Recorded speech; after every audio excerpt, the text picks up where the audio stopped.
دەستوری بەشی سێی بەندی 2 دەستوریدا ئاماژەی پێکراوە و داواکراوە کە سەرۆک ناوبەناو دەبێت کۆنگرێس ئاگادار بکاتەوە لە ڕەوشی وڵات و لە ڕەوشی یەکێتی و لەو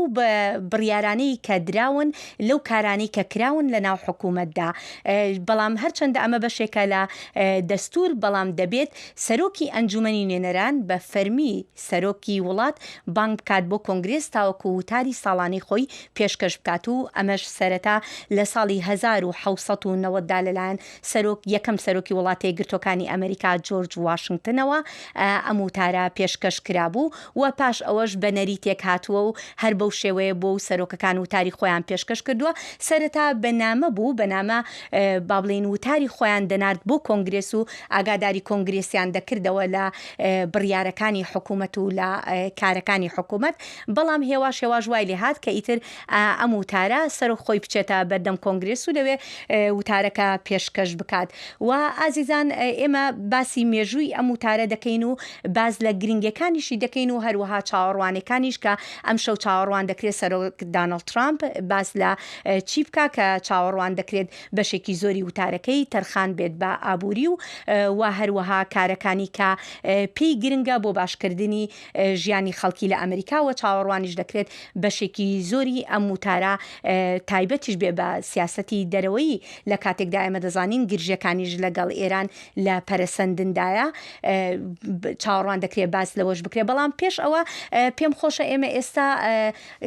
راپۆرتێک سیرکەین کە لەو راپۆرتەدا باز لایەنە مێژوەکەی ئەم وتارە دەکات کە لە چێوە هاتووە و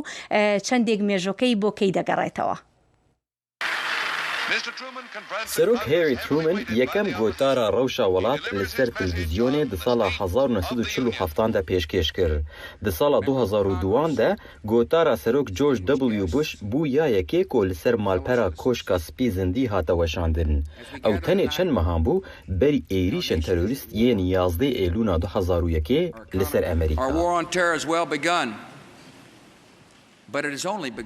شەرەمەیە دژی تیرۆرێ دەست پێکردە لێ ئەvە تەنێش دەست پێکە دبە و ئەف کەمپێن دەدەمەمەدا بداوی نایە لێ دەوێ ئەو لە بەرچاوێمە دەست پێ بکە. بنگەها فەرمیە گۆتارە ڕەوشە وڵات ji بەشێ سێیەم یê مادەیە دووەم ji دەستوورە ئەمریکایê tê.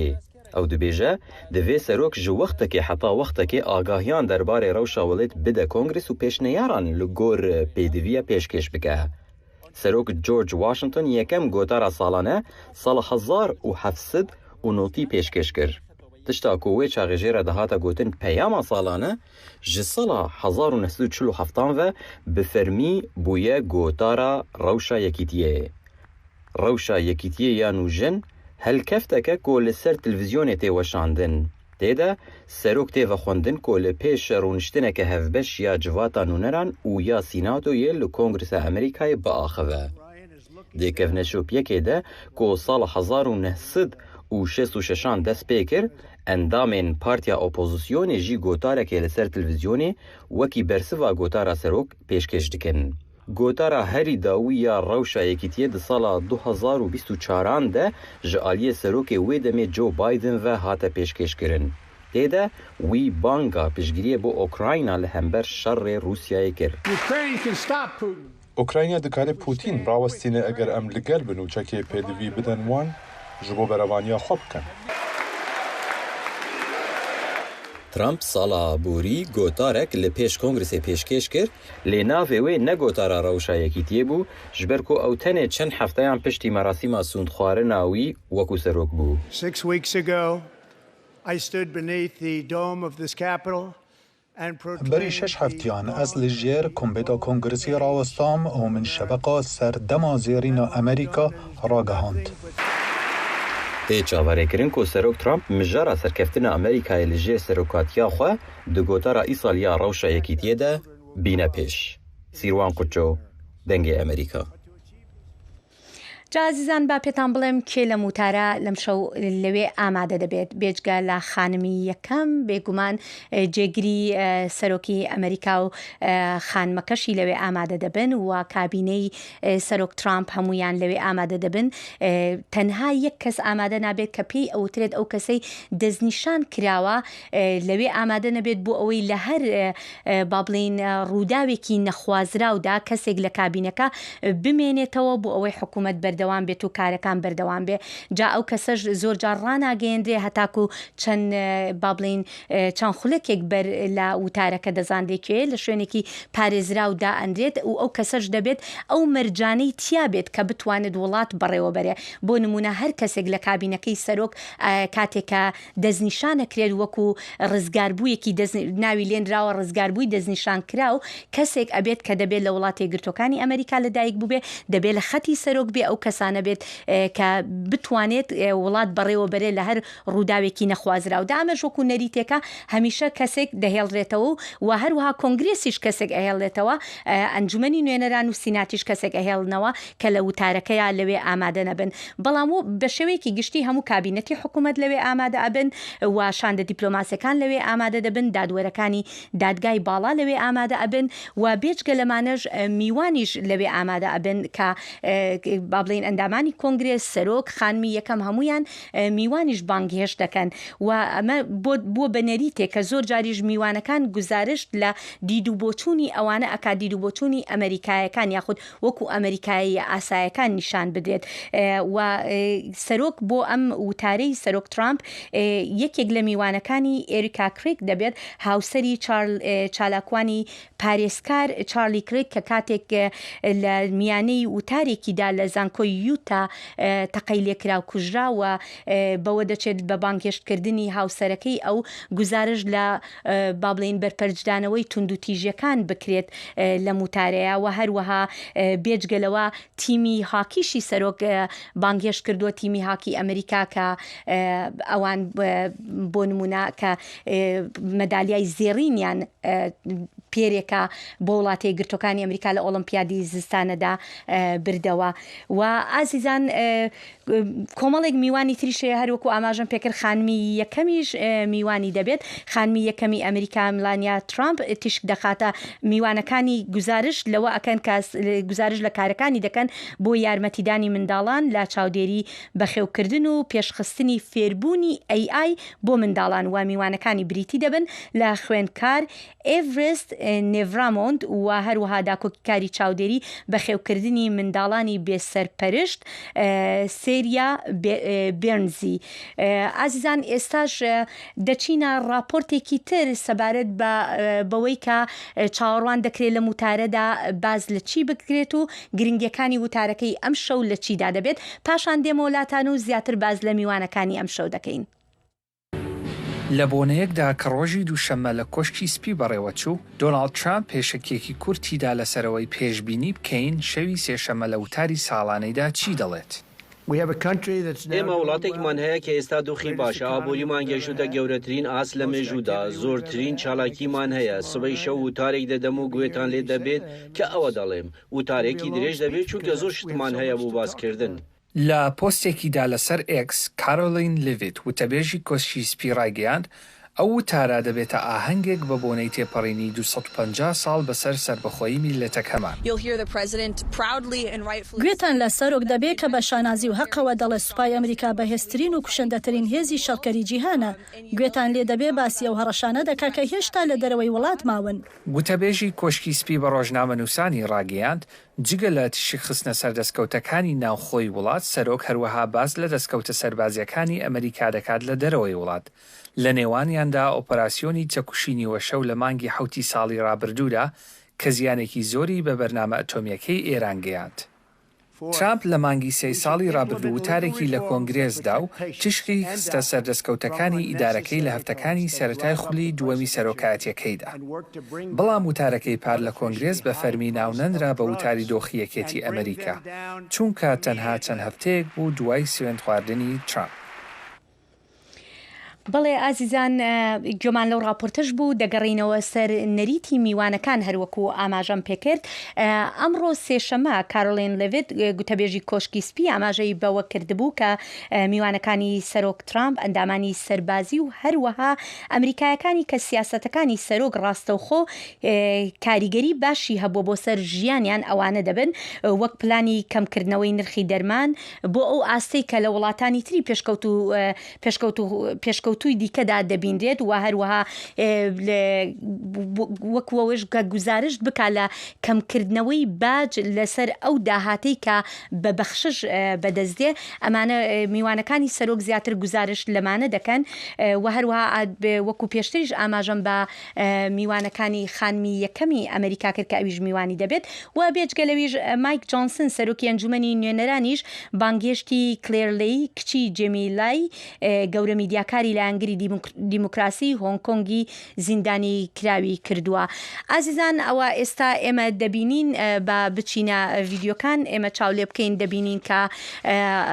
جێگری سەرۆکی ئەمریکا لەوەیە و هەروەها با بڵین وتەبێژی ئەنجومەنی نوێنەران ئەویش لەوێ سەرۆکی ئەنجومەنی نوێنەران مایک جۆنسن و هەروەها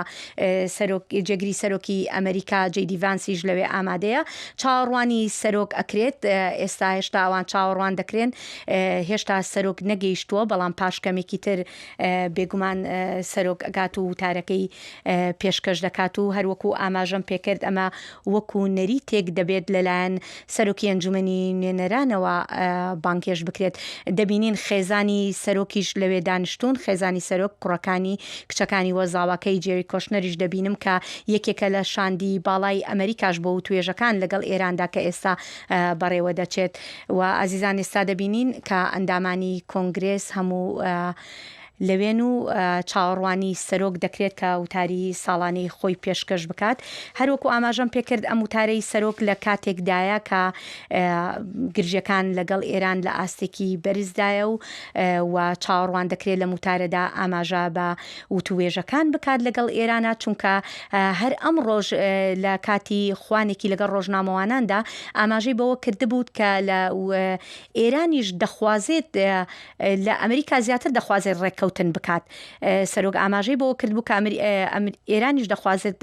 ڕێککەوتن بکات بەڵام ئەوەی کە سەرۆک چاوەڕوان دەکات ئێران هێشتا ئەوەیان نەگوتووە کە دەستبەرداری بۆمبەکانی بۆمب بن بێژگەلەوەی ئەمریکا داوای ئەوە کات کە ئێران کۆتایی بە بەرنامەی ناوکی بهێنێت دەبێت کۆتایی بە بەرنامەی موشکیش بهێنێت و چاوەڕوان دەکرێت لە وتارەکەی ئەم شەودا باز لەو بابەتەش بکرێەوە یەکێکی تر لە چاوەڕوانەکانیش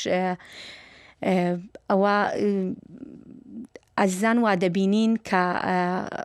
ئەندامانی کۆنگرێس و میوانەکان و هەموو هەستانە سەر پێ بۆ خانمی یەکەم مەلانیا ترامپ کە هاتە ناو هۆڵەکەوە لای خێزانەکەی ڕاوەستاوە و بینیمان لای کوڕەکەی بێرن ترامپ لە تەنیشت ئەوەوە ڕادەوەستێت لە تەنیش خێزانەکەی ئەمجا چاوەڕوان دەکرێت پاشکەمێکی تر سەرۆکی ئەمریکاش بگاتە ناو هۆڵەکە و وتارەکەی خۆی پێشکەش بکات ئەمەش خێزانی سەرۆک ترامپە کوڕەکانی و کچەکانی وە خانمی یەکەم بەڵێ ئازیزان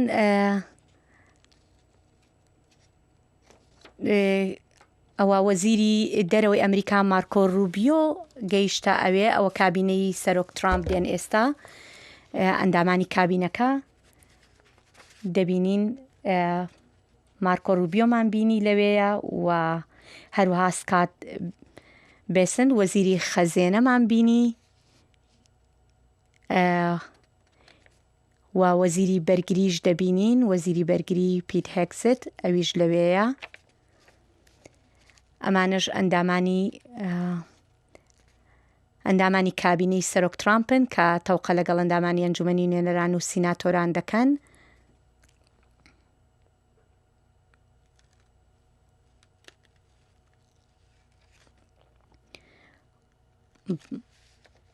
بەڵێ ئازیزانەوە ئێستا وەزیری ناوخۆ دەبینم وەزیری ناوخۆی ئەمریکا دەگ بێرگەم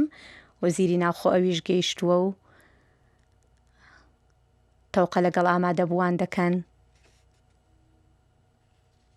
و هەروەها پامبۆندی وەزیری داد ئەویشمان بینیوە لەوێ،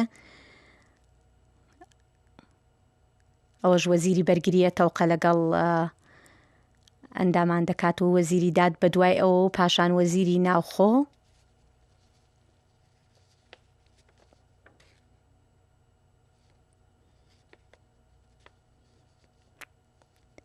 هەروەکو ئاماژەم پێکرد بێجگە لە ئەندامانی کابینەی سەرۆک ئەندامانی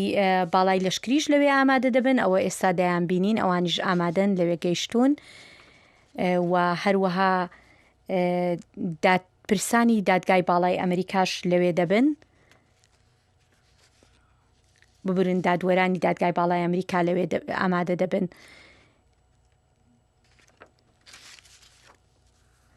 ئازیزان با بگەڕێمەوە سەر میوانە تایبەتەکانی ئەم شەو، با باسێک لە میوانە تایبەتەکانی ئەم شەو بکەم. مایک جۆنسن سەرۆکی ئەنجومەنی نوێنەران بانک ڕایگەیاندووە کە جەمیلای هەروەکو ئاماژەم پێکرد جەمیلای کچی ئەو میدیاکاری لە ئەنگری دیموکراسیە کە لە هۆنگ کۆنگ زیندانی کراوە. جۆنسن لە پەیامێکدا ڕایگەاند بوو کە جەمیلای لە ژوورێکی زیندانی چینیدا دەنیشێت بەهۆی ئەوەی تەنها بەرگری لە ئازادی قسەکردن و قسەکردن لە دژی سەرکوتکردنی تۆتالیتاری پارتی شوئی چین کردووە، پارتی کۆمونیستی چین کردووە. ئەو کچەش میوانی تایبەتی سەرۆکی ئەنجومەنی نوێنەران دەبێت. هەروەها سەرۆکی ئەنجومەنی نوێنەران بانکهێشتی ئاسمانگەڕەکان ڕاید وایزمان، ڤیکتۆر گلۆڤەر، کریستینا کۆچ و جیمی هانسنی کردووە کە بڕیارە لە چەند مانگی داهاتوودا بە دەوری مانگدا بفرن لە چوارچێوەی ئەرکێکی ناسادا. و هەروەها سەرۆکی کەمینەکانی ئەنجومەنی نوێنەرانیش حەکیم جێفریس خێزانی پەرستار جێسی جاکسنی بانکهێشت کردووە کە سەرکردەیەکی دیار و بەناوبانگی مافەمەدەنیەکانی ئەمریکا بووە هەفتەی ڕابردوو لە تەمەنی 84 ساڵیدا کۆچی دوایی کردووە. و برات شنایدەر ئەندامی کۆنگرێسی دیموکراتەکان بانگهێشتی ڕیک وۆڵندبێرگی کرد کە کۆمپانیایەکی بە ناوی سەرچاوەکانی فێربوون یەکێک بوو لە داواکاران لە دۆسیەکەدا کە دادگای باڵا هەفتەی ڕابردوو کۆمەڵێک باجی جیهانی سەرۆک ترامپی تیادا هەڵوەشاندەوە. ئازیزان دەگەڕێینەوە ناو هۆڵەکە، هۆڵی کۆنگرێسی ئەمریکا. پاش کەمێکی تر سەرۆک دۆناڵد ترامپ دێتە هۆڵەکە و وتاری ساڵانەی خۆی لەسەر ڕەوشی وڵات یاخود ڕەوشی یەکێتی پێشکەش دەکات. هەروەکو ئاماژەم پێکرد ئەم وتارە پاشخانێکی مێژوویی لە مێژووی ئەمریکادا هەیە و ئەمە بەشێکە لە دەستوری ئەمریکا و لە بەشی سێی بەندی دووی دەستوری ئەمریکادا هاتووە و کە ئاماژە کراوە دەبێت سەرۆک ناو بەناو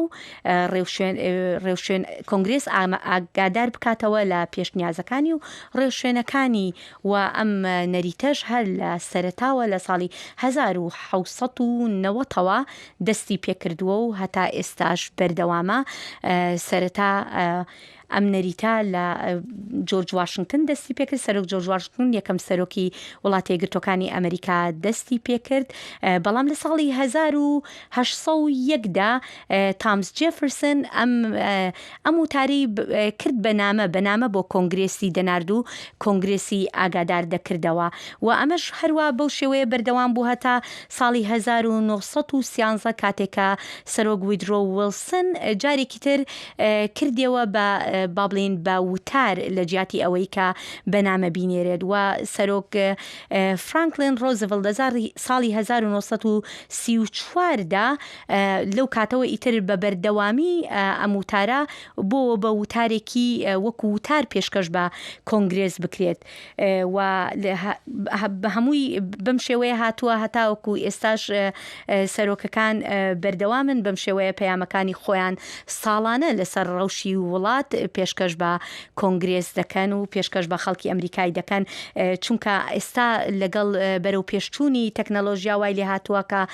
بە ملیۆنان خەڵکی لە تەلەڤیزیۆنەوە خۆیان لە زاری سەرۆکەوە گوێیان لە ڕەوشی وڵات دەبێت و گوێیان لەو بەرنامانە دەبێت کە سەرۆک کاری لەسەر دەکا یاخود لەو بەرەو پێشچوونانەی کە هاتوونەتە ئاراوە ئەمان خەڵکی خۆیان گوێی لێ ڕادەگرن و یەکەم جاریش لە ساڵی 1923 یەکەم جار بوو کاتێکە ئەم وتارە بە شێوەیەکی بابلین لەسەر رادیۆ پێشکەش کرا و خەڵکی توانیان گوێی لێ ڕاگرن بەڵام ئێستا وەکو شتێکی لێ هاتووە کە تەواوی ئەمریکایەکان چاوەڕێی وتاری سەرۆک دەکەن هەر لە ئێوارەوە دادەنیشن بە دیارەوە و تاوەکو بزانن سەرۆکی وڵاتە یەکگرتوەکان چی دەڵێت و شتێکی تریش هەیە هەر لە ئەمریکا ینی بۆ بەنەریتێک پارتی ڕکابەر هەمیشە ئەوی ئەوانیش لە هەمان شەوی کە سەرۆک وتار پێشکەشەکە پارتی ڕکابەریش وتارێکی خۆی پێشکەشەکە بەڵام وتارێکی کورتتر دەبێت با بڵێن یان پارتی ئۆپۆزیسیۆن ئێستا کە ئێمە دەبینین ئێستا سەرۆک کۆماریە لە کۆماریەکانە بەرامبەرەکە کە دیموکراتەکان دەبێت ئەوانیش وتار پێشکەش دەکەن هەر ئەم شەو ئەمەش بەشێکە لە نەریتی سیاسی ئەمریکا کە وەکو وەڵامدانەوەیکی سەرۆک لی دەڕوانرێت ئەو وتارەش کە بۆ ئەم شەویش فەرمانڕەوای ڤێرجینیا ئەو وتارە پێشکەش دەکات ئازیزان دەگەڕێینەوە هۆڵەکە ئەندامانی کۆنگرێس چاوەڕوانی سەرۆک دەکەن ئەوە سەرۆکی وڵاتە یەکگرتوەکانی ئەمریکا دۆناڵد ترامپ گەیشتە ناو هۆڵی کۆنگرێس پاشکەمێکی تر وتارەکەی پێشکەش دەکات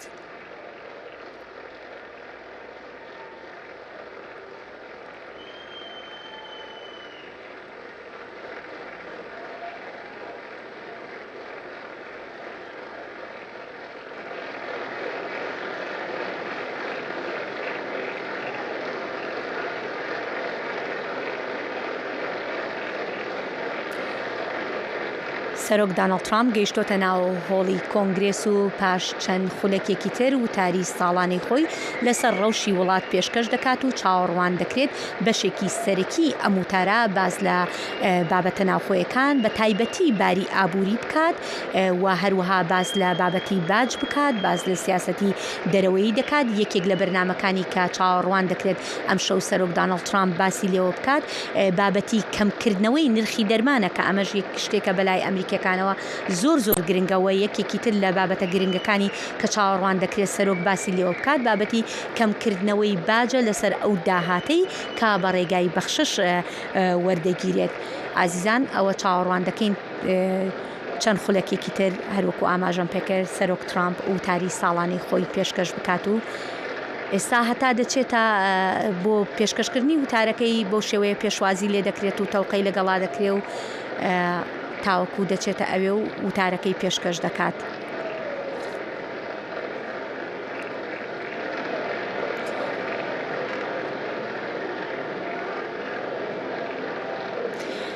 ئازیزان وتارەکەی سەرۆک دۆناڵد ترامپتان ڕاستەوخۆ پێشکەش دەکەین لەگەڵماندا بمێننەوە.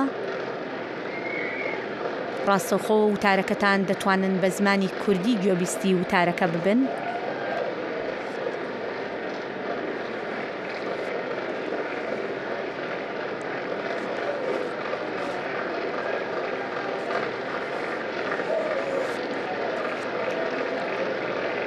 ئەمە یەکەم وتاری سەرۆک دۆناڵد جێ ترامپە لە خولی دووەمی سەرۆکایەتەکەیدا هەرچەندە ساڵی ڕابردوو وتاری پێشکەش کرد بەڵام ئەو وتارە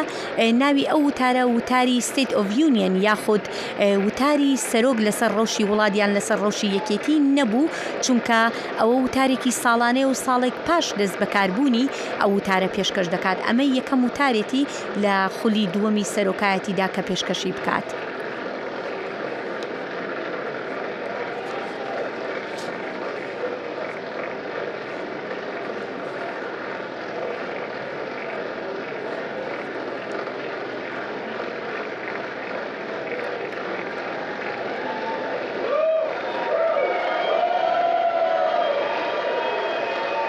جێگری سەرۆکی ئەمریکا جێدی ڤانس و سەرۆکی ئەنجومەنی نوێنەران لە پشتی سەرۆک دۆناڵد جێ ترامپ ڕاوەستاون.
بەڵێ ئازیزان ئێستاش ئێوە وتاری سەرۆکی ئەمریکا دۆناڵد ترامپ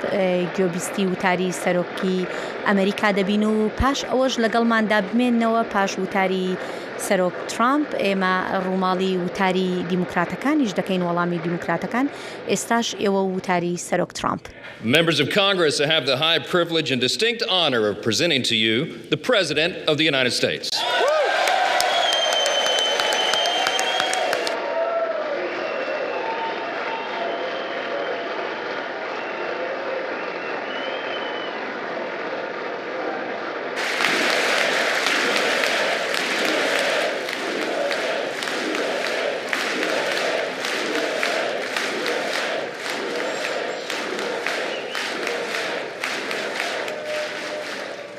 Well, thank you very much, everybody. It's really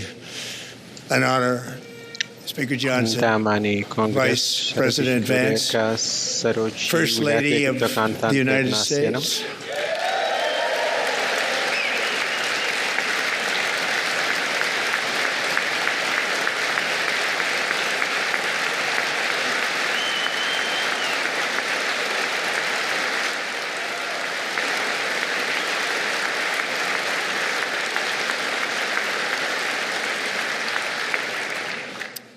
Second Lady of the United States.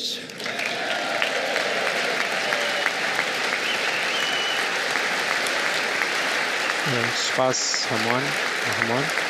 شەرەفێکی گەورەیە جەناب جۆنسن و سەرۆکی سەرۆک ڤانس خانمی یەکەمی ویلایەتە یەکگرتووەکان. Our nation is back, bigger, better, richer and stronger than ever before.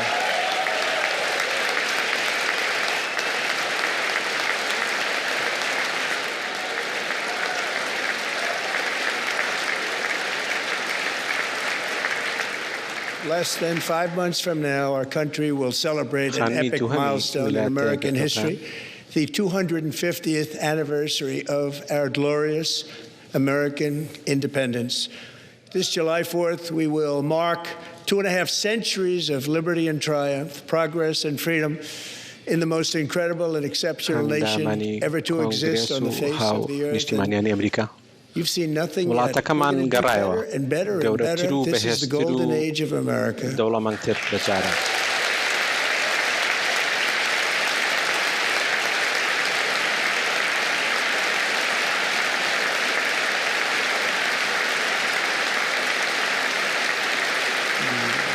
When I last spoke in this chamber 12 months ago, I had just inherited a nation in crisis with a stagnant economy, inflation at record levels, a wide-open border, horrendous recruitment for military and police, rampant crime at home, and wars and chaos all over the world. But tonight, after just 1 year, I can say with dignity and pride that we have achieved a transformation like no one has ever seen before, and a turnaround for the ages. It is indeed a turnaround for the ages.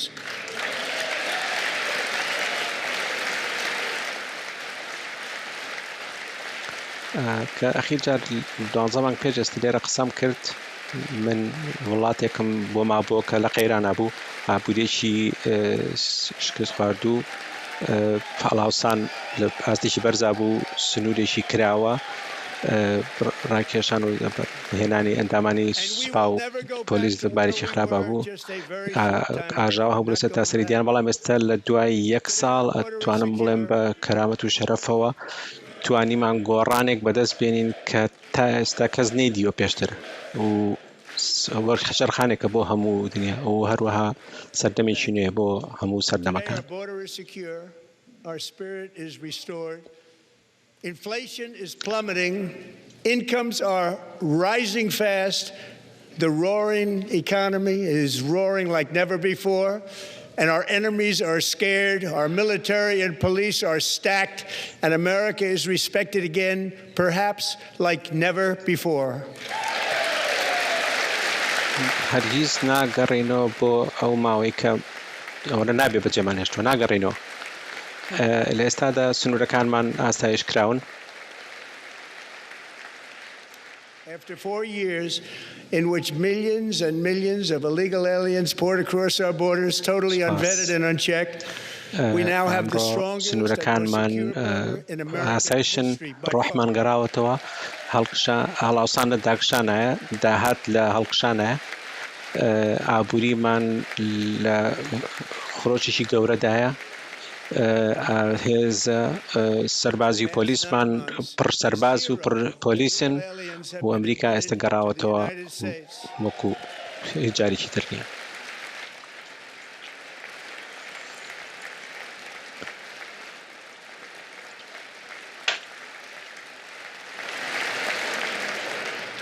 پاش 4 ساڵ کە تیایدا ملیۆنان لە کۆچبەری نایاسایی کە بەبێ پشکنین و بێ لە کۆڵنیۆ هاتوونە وڵاتەکەمان ئێستا ئاسایشترین سنوورمان هەیە لە مێژووی ئەمریکایە بە بەراورد ناکرێت. The flow of deadly fentanyl across our border is down by a record 56%. لە نۆمانگی ڕابردوودا هیچ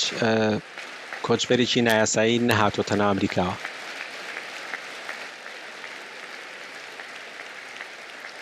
And last year the murder rate saw its single largest decline in recorded history. This is the biggest decline, think of it, in recorded history, the lowest number in over 100 years. Substantially before my wonderful father, I had a wonderful father, Fred, before he was born, substantially before he was born. That's a long time ago. هاتنی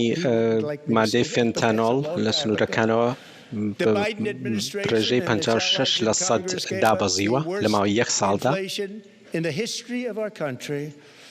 But in 12 months, my administration has driven core inflation down to the lowest level in more than 5 years. And in the last 3 months of 2025, it was down to 1.6%. ئەمە گەورەترین دابەزینە لە ژمارەی کوژراوانە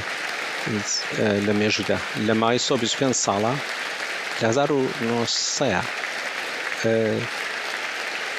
پێشەوەی باوکی عەزیزم باوکێکی عەزیزم هەبوو کە پێشەوەی ئەو لەدایک بێ ماوەیەکی زۆر پێشەوەی لەدایک بێ ماوەیەکی زۆرە ئەو ماوەیە کە شتامەنێک ئەو حەز ناکات شتی و هەبڵێم بەڵام ئەیڵێم ئیدارەی بایدن و هاوپەیمانەکانی لە کۆنگرێس خراپترین هەڵاوسانیان پێبەخشین لە مێژووی وڵاتەکەمانە بەڵام ئیدارەکەی من لە ماوەی 12 مانگدا توانی هەڵاوسان دابەزێنێت و لە 3 مانگی ئاخیری ساڵی 2025 دا گەیشتە 1.7%.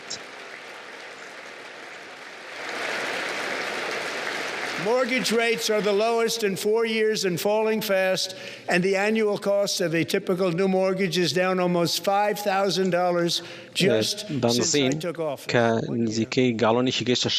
لە هەنێ ویلایەتەکان لە سای ئیدارەی پێش مندا ئەو کارەسات بوو بەڵام ئێستا لە خوار $2.30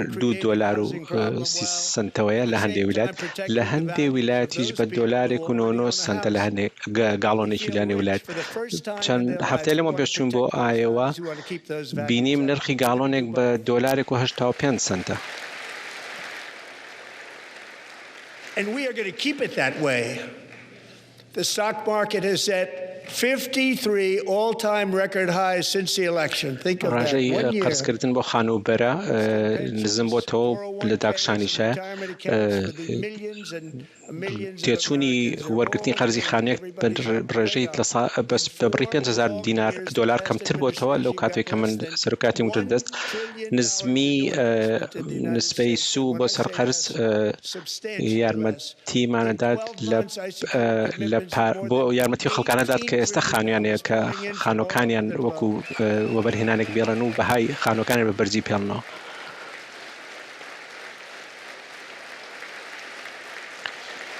وەرواژی هێڵینەوە بە نزمیێڵین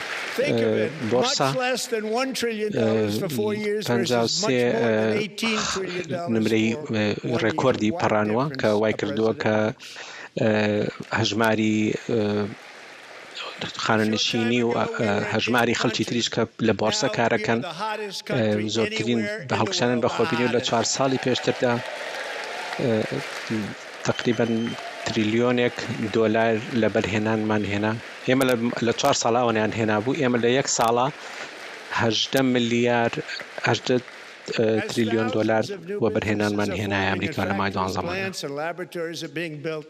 We have added 70,000 new construction jobs in just a very short period of time. It's bigger and bigger and stronger. كم بۆ مای 4 ساڵ کەمتر لە تریلیۆن دۆلارێک بەڵام ئێمە لە ماوەی 1 ساڵە لە 18 تریلیۆن دۆلارمان هێنا بزانێت سەرۆکێکم لە ماوەی کەمە ئێمە وڵاتێکی مردوو بووین ئێستا ئێمە گەرمترین وڵاتین لە هەموو دنیاە گەرمترینین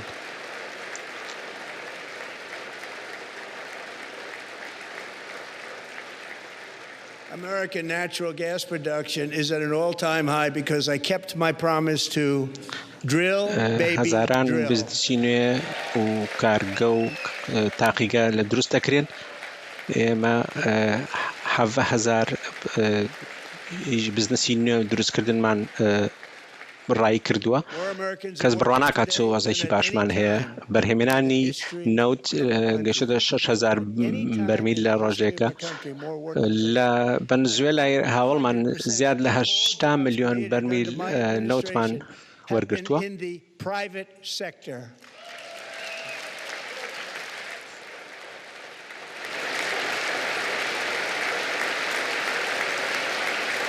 بەرهەمهێنانی غازی سروشتی ئەمریکا لە بەرزترین ئاستیاتی من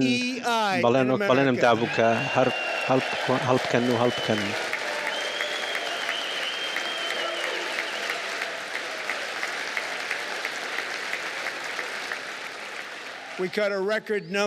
ئێستا خەڵکی زیاتری ئەمریکی کار دەکەن بە بەراورد لە هەموو مێژووی ئەمریکا بیری لێ بکەرەوە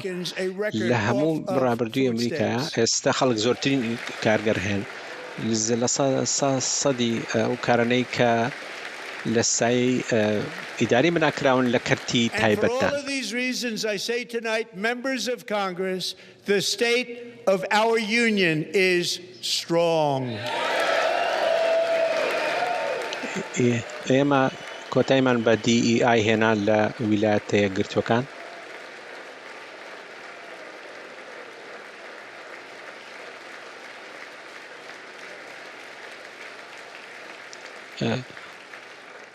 زۆرێک لەو ڕێسانی کە ئیشانە کوشت هەڵمانۆشانەوە ژمارەی هیچ زۆرمان خەڵک لە بیمەی خواردن دەرکرد بەهۆی دەستپێکردنی کارەوە بۆ هەموو ئەم هۆکارانە بتوان پێتان بڵێم ئەندامانی کۆنگرێس باری یەکێتیەکەمان زۆر بەهێزە You're going to win bigger than ever. And to prove that point, here with us tonight is a group of winners who just made the entire nation proud. The men's gold medal Olympic hockey team. Come on in. وڵاتەکەمان دووبارە دەستیکردەوە بە بردنەوە ئەوە نەمان بردوێتەوە نازانین چی بکەین خەڵک لێمە پرسن تکایە جەنابی سەرۆک ئەو نەمان بردەوە ناتوانین لەوە زیاتر ببینەوە ئەوە نەڕانە هاتوین بۆ هەموو بردنەوەیە تا تۆ هاتیت هەر ئەمان دۆڕان تا تۆ هاتی بەڵام ئێستاەوە نابینەوە و منیش پیانەڵێم نا ئەی بنەوە جاری تری بنەوە زیاتر بە گەورەتری ژەی بنەوە زۆر لە جاران زیاتری بنەوە بۆ ئەوەی بیشی سەلمێنەمە و خاڵە سەلمێن بینین ئەمڕۆ لەگەڵمان دەستەیەک لە براوەکان لێرن کە ویان کرد وڵاتەکەمان سەربەرزکەنەوە ئەندامانی تیمی هۆچی لە ئۆلمپیاد فەرموون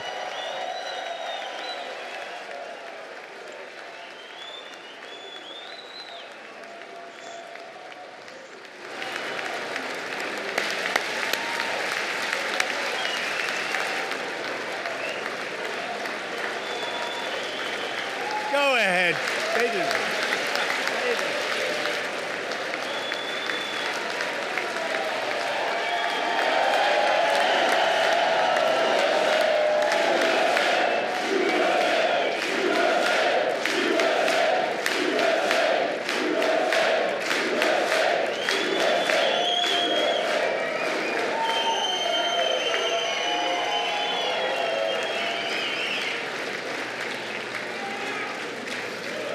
That's the first time I've ever seen them get up. And actually, not all of them did get up. But they beat a fantastic Canadian team in overtime, as everybody saw, as did the American women who will soon be coming to the White House.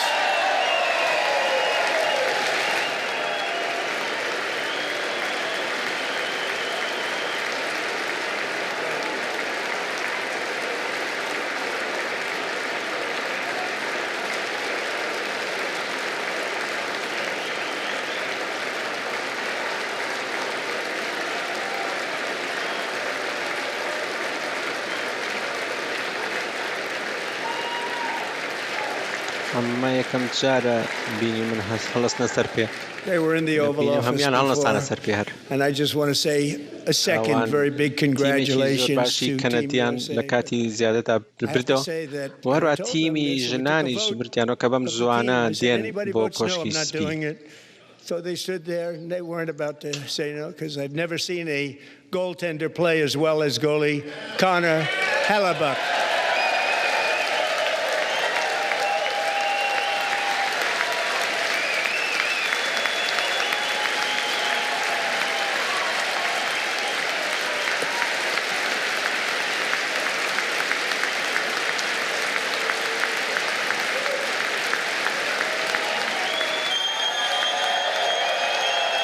پێشتر لە پێشکەسپی بن دووبارە پیرۆزبای لە تیمی ویلایەتە یەکگرتووەکان پێشم وتن کە ئێمە دەنگماندا دەنگمان لەسەر لە ناو تیمەکە دەنگماندا وتیان نا دەنگ نادێ نیانوتن نەخێر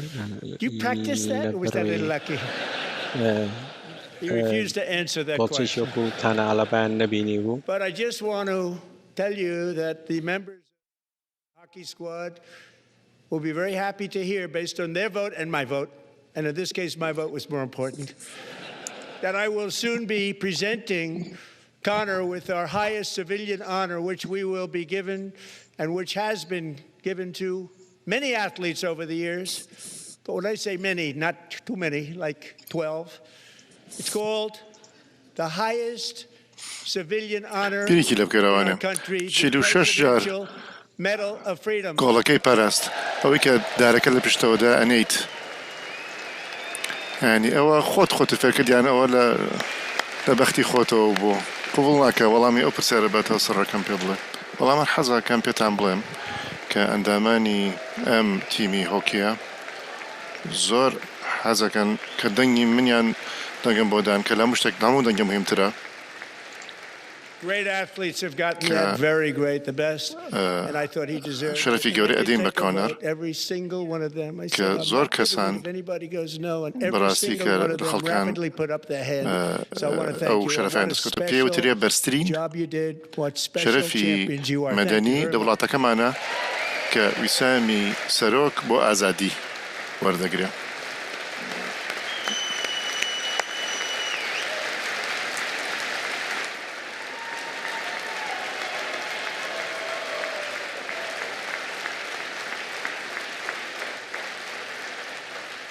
I'm also pleased to say that the next time the Olympic torch is lit, it will be here in America for the 2028 Olympics, and it's the summer version right in Los Angeles. وهریەکەیان پێم وتن من نایم بەر کەسێک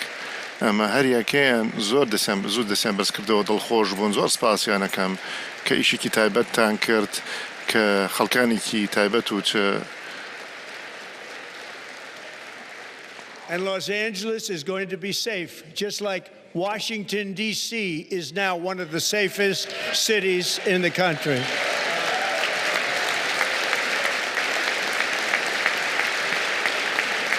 And this year, هەروەها دڵخۆشم کە بڵێم کە جاری داهاتوو کە ئاگری ئۆلمپیا کرێتەوە لێرا بێ لە ئەمریکا بۆ 2028 ئۆلمپیات ئەوەشی هاوین دەبێت لە لۆس ئانجلس ئیشێکی زۆر باش و جوانەکەین. 2026 FIFA World Cup, and I wanted to claim the 250th, but I didn't get away with that one. I couldn't claim that one for myself. but we're getting the World Cup, so we have the World Cup and the Olympics coming, and that is exciting news. زۆر شارێکی ئەمینە بێ وەکو شاری واشنگتن دیسی کە ئێستا لێکێکە لە ئەمینترین و سەلامەترین شارەکانە لە وڵاتەکە. So this will be a year to celebrate our country and the heroes who have وابێ بڵێم ینی توانیم بیکەم لە یەکەم دەورەی سەرۆکی ماوە پێم ناخۆش بوو چونکە تەسەوەرم نەکرد ئەبم بە سەرۆکە ئەمە ڕوئەدا بەڵام شتی سێ ڕوویدا و ئێستا توانیم و دەسم کەوە و ئۆلمپی 2026 هێنی فوتبۆڵێنی فیفا و لە زیکرەی 250 ئەوەیان ناتوانم بۆ خۆمی بڵێم خۆم توانیم بەڵام کەسی عالەمی فوتبۆڵێن و ئۆلمپیاتیش هەمووی بەڕاستی خەبەری خۆشە. But he earned many honors, including a Purple Heart and a Bronze Star, came home, started a family, and tonight ساڵێکە بێ کە احتفالکەین بە وڵاتەکەمان و ئەو کەسانەی کە وڵاتەکەمان بە ئازادی ڕاگرت وەکو بەدی تاگرت بە تەمەنی 17 ساڵی بەدی خۆی وستی لە حربی شەڕی جیهانی دووهەمە شەڕ بکات لە ژێر جەنرال دەگڵس ماکارتەر لە دەریای هادی لە شاری مەنێلا شەڕی کرد بە 17 ساڵی و زۆر بریندار بوو و خەریک بوو بکوژرێ بە ڕەشاشی دوشمن لە شەڕی لوزان لە 81 ساڵ لەمەوە پێش یەکێک بوو لەو کەسانەی کە کەمپی ئەسیری کردوانێ یەکێکە لەوانەیە کە ویسامی دڵی مۆر و هاتەوانێم بۆ ئەمریکا دوای شەڕ خێزانی پێکهێنا و هیوادارە مانگی حوت لە جژنی لەدایکبوونی سەدهەمیە لەگەڵمان دەبێ بۆ زیکرای 250 ساڵی دامەزراندنی وڵاتەکەمان.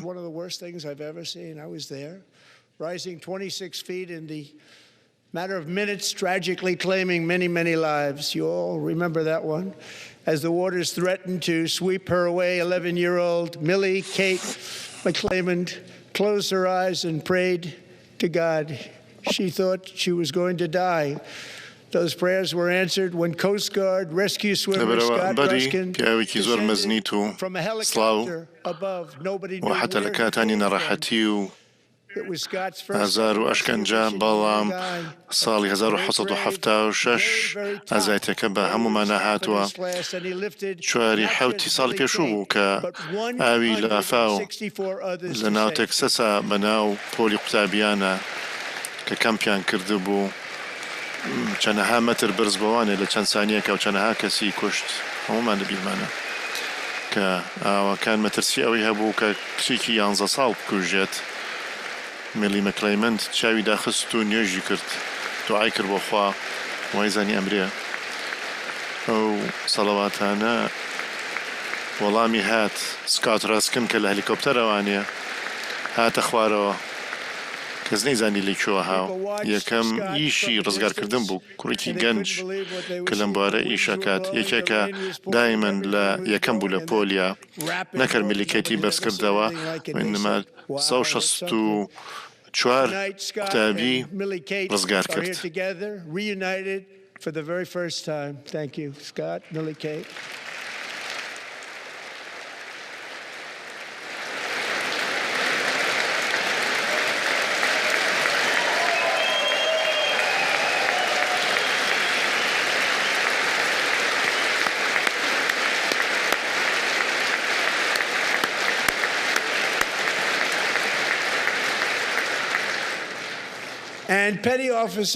خەڵکی سەیری سکاتیان کرد لە دوورەوانێ بڕایان ناکرد چێ بینە ڕەشەباکە ئەو هەموو بارانە و ئاو خێرایە کەشتیوان نەبینرا بۆ خەڵکی لایەن عەجایب بوو. ئەم شەو سکات و ملیکەیت بەیەکەوە لێرەن هێنداونەتەوە یەکتری بینەوانێ لەو ڕۆژە ناڕەحەتەوە سپاس بۆ هەردووکتان بۆ هاتنتان. And I'd like to have the military aid to please come down and take care of the service. Military aid, thank you very much. Take care of that very important service. Thank you very much. From 1776 to today, every generation of Americans has stepped forward to defend life, liberty, and the pursuit of happiness. وسامي لجني شرفي برز بو ئازایەتی کە ئەدرێ بە خەڵکانێک کە ئازایەتیەکی زۆر تایبەت دەرەبڕن. زۆر سپاس. Where government answers to the people, not the powerful, and where the interests of hardworking American citizens are always our first and ultimate concern. That is the debt we owe to the heroes who came before us, and that is the promise we must keep to America for our 250th year. لە 1976 تا ئەمڕۆ هەموو جیلێک لە ئەمریکی هەنگاوێن ناو بۆ پێشەوانیە بۆی کە ژیان بپارێزن و خۆشی و ئازادی بپارێزن و دایمە ئەیکن بۆ جیلی داهاتوو. ئێستا نۆرەی ئێمەیە بەیەکەوە وڵاتێ دروستەکەینەوانە کە هەر مناڵێک فرسەتی ئەوەی هەیە کە بتوانێت بەرز بێتەوانێ وەکەتیایە حکوومەت بەرپرسیارە بەرامبەر میلەت نەک لە دەستی خەڵکانی مەسلحەتی تایبەتا بن وەکە مناڵ و جیلی تازەدا ئەمەنێکەم خەمیان بێ. ئەمە ئەوەیە کە ئێمە قەرزارین بۆ ئەو خەڵکە ئازایانی کە لە پێشمانەوە هاتوون و ئەو وعدەیە کە ئەبێ ڕایگرین بۆ ئەمریکا بۆ یادی 250 ساڵمان کە بە تازەیکەینەوە. ساڵی داهاتوو لە کۆنگرسم داوا کرد کە یاسایەک تەشریعکەن بۆ یارمەتیدانی باج و زۆر جوان ئیشەکەیان کرد. زۆر سپاس لایەنی کۆماریەکان.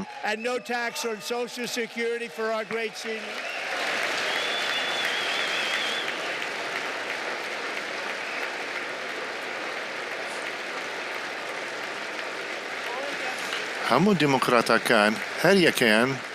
لە دژی ئەو یاسا گرنگانە دەنگیاندا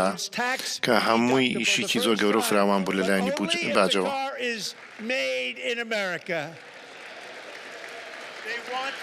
ئەیانویست باج زیاکەن بۆی عەزێتی خەڵک بدەن لەجێی ئەوە، بەڵام قایم بووین و بە یاسا گەورە جوانەکەمان زەریمەمان لابرد لەسەر بەخشیش و لەسەر ساعاتی ئەزافی و لەسەر زەمانی ئیجتیماعی لابرا.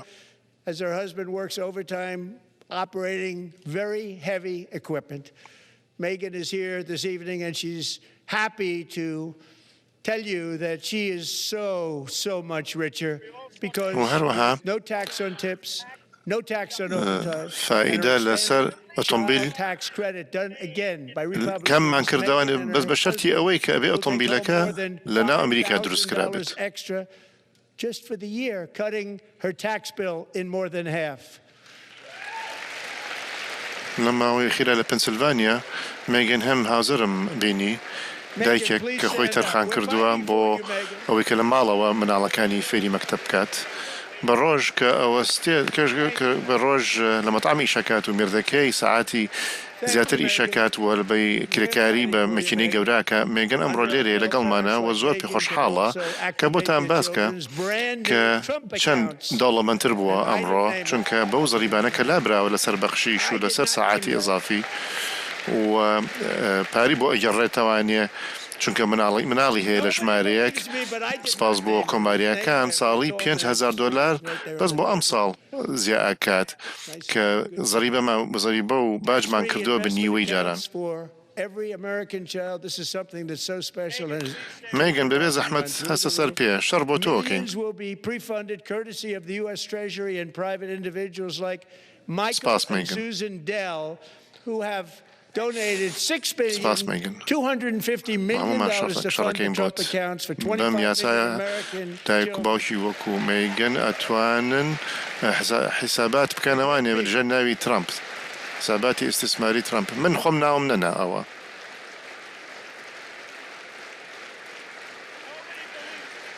کەس بڕام پێ ناکە بەڵام من ناوم نەنا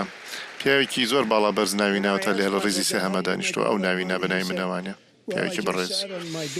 أما استثمارات ببيع باج وهمو منالك كمشتكي زور تايبتا كزور رواجي هي ملايين خلق أتوانن أم استثماراتنا بكن خلقاني كيوكم مايكل وسوزان ديل ك$6 مليار يعني بخشيوه بو حساباتي ترامب بو 25 مليون منالي أمريكي حسابي توفير خلقاني كي زور برزن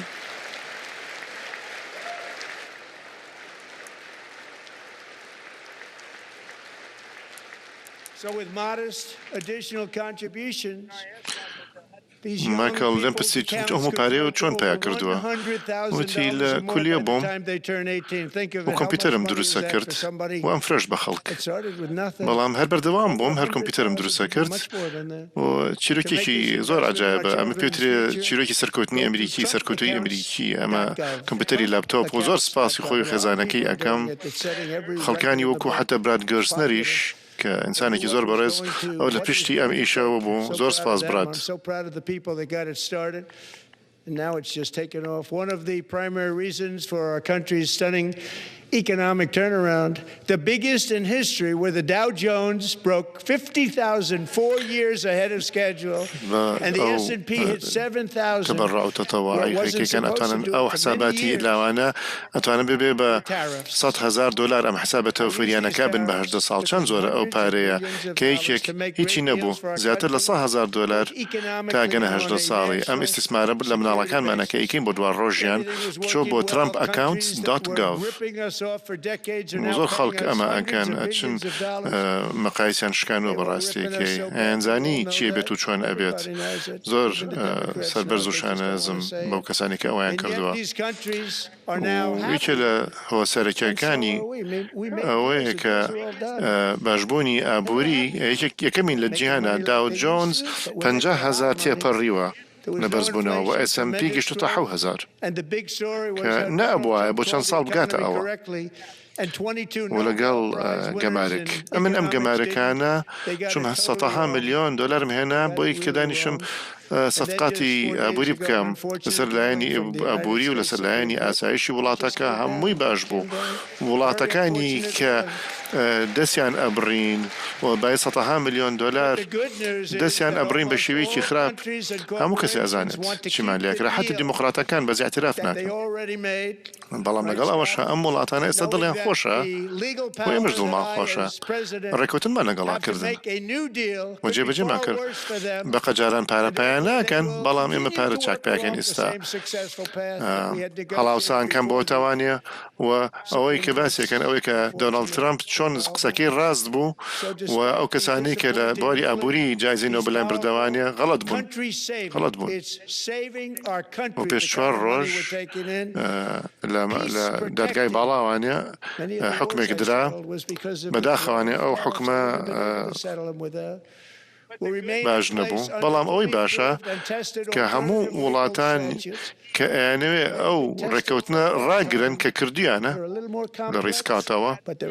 كأزانن أو هذا قانوني كمن هم وكو سروك أبي ركوتنيكي تازب كان كرنج بخرابي بو اوان بلام هر بردوام بن لقل معنا لسر ام خطا سركوتوي كبيش او لقلنا ركوتين بيش او قراري دادقاي بالا بيت موضوع اواني يعني حتى بلو دواكوتنا وانيا ولاتا كمان رزقارك او جورا باريكي يتدس معنا وانيا وأسايشي ولاتكا أباريزي زوري ولاتكان يعني ببي أو جماركانا أمريكا ناكرا وموافقتي توام كردوا لسر همو قانونا كان وهمو تحقيق راوتوا يعني بماوي كي دورو دريج معقد ترى بلام باشترا كأمان باب برو حليك كباشتر بيوك لجاران وبيسناكا بكونغرس هيتش حركة يبكات وتحقيق راوتواني وهستا كم جماركا كان كولاتاني تردعويانا وكو جاران جي سيستمي أمرو كالدخلي معاش ودخلي خلقواني كم كاتواني كأركي سرشاني هاولاتيانو مالان وخزان كم كاتواني who make our country great, who make our country run. بەرەو پێش بڕۆین زیاتر کارگەکان و کار و چەندین تریلیۆن دۆلار ڕژێنە ناو ئەمریکاوە لەبەرەوەی دوجار سەرۆکێکمان هەڵبژات کە ئەمریکا لە پێش هەموو شتێک دانێ من ئەمریکام خۆشەوێ.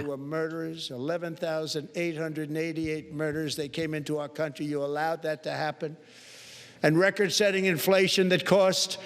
the typical family $34,000 in just a speck of time. پێچەوانەی ئەم وەزعمان هەبوو لە باری بازرگانی و تەندروستی و کۆچکردن هەموو شتەکان تێک درابوون کە لە دژی خەڵکی کۆششکەر و کارگەر بوون کە یانیش وڵاتەکەمان مەزنکەن و بەرە پێشی لە سایەی بایدن و هاوڵە گەندەڵەکانیدا لە کۆنگرێس گەیشتینە باری داروخان کە سنوور کرابووە بۆ هەموو کەس ئەوان بە ملیۆنەها کەس لە زیندانەکانەوە ڕژانە وڵاتەوە لە نەخۆشخانە دەرونیەکانەوە 11,800 بکوژ هاتنە وڵاتەکانەوە هەڵاوسان لە ڕادە بە دەربوو زیاد لە $1,400 زیادا خەڵکانێکن کە لەم هۆڵێستن کە دەنگیاندا بۆ ئەو کارەسات لە پڕ دەستیان کرد بە باسکردنی زاراوەی هەرزانی یا کە دەستت بشکێتەوە بەسەرکردنی شتێکا کە ئەوان نرخیان زیاد کرد کە هەموو هاوڵاتیەکانمان ئەبوو پارەی زیاتر بن ئێوە سەبەبی ئەو بەرزبوونەوە بوون. The cost of chicken, butter, fruit, hotels, automobiles, rent is lower today than when I took office by a lot. And even beef, which was very high, is starting to come down significantly. هەیانزانی کە وتارەکانیان هەمووی درۆ و گەندەڵین سیاسەتی کارەکانیان بوونە مایەی بەرزبوونەوەی نرخ بەڵام سیاسەتی کاری ئێمە بە خێرایی دایە بەزێنن ئێمەیشی زۆر باشەکەنەوە و نرخانە لە داکشانان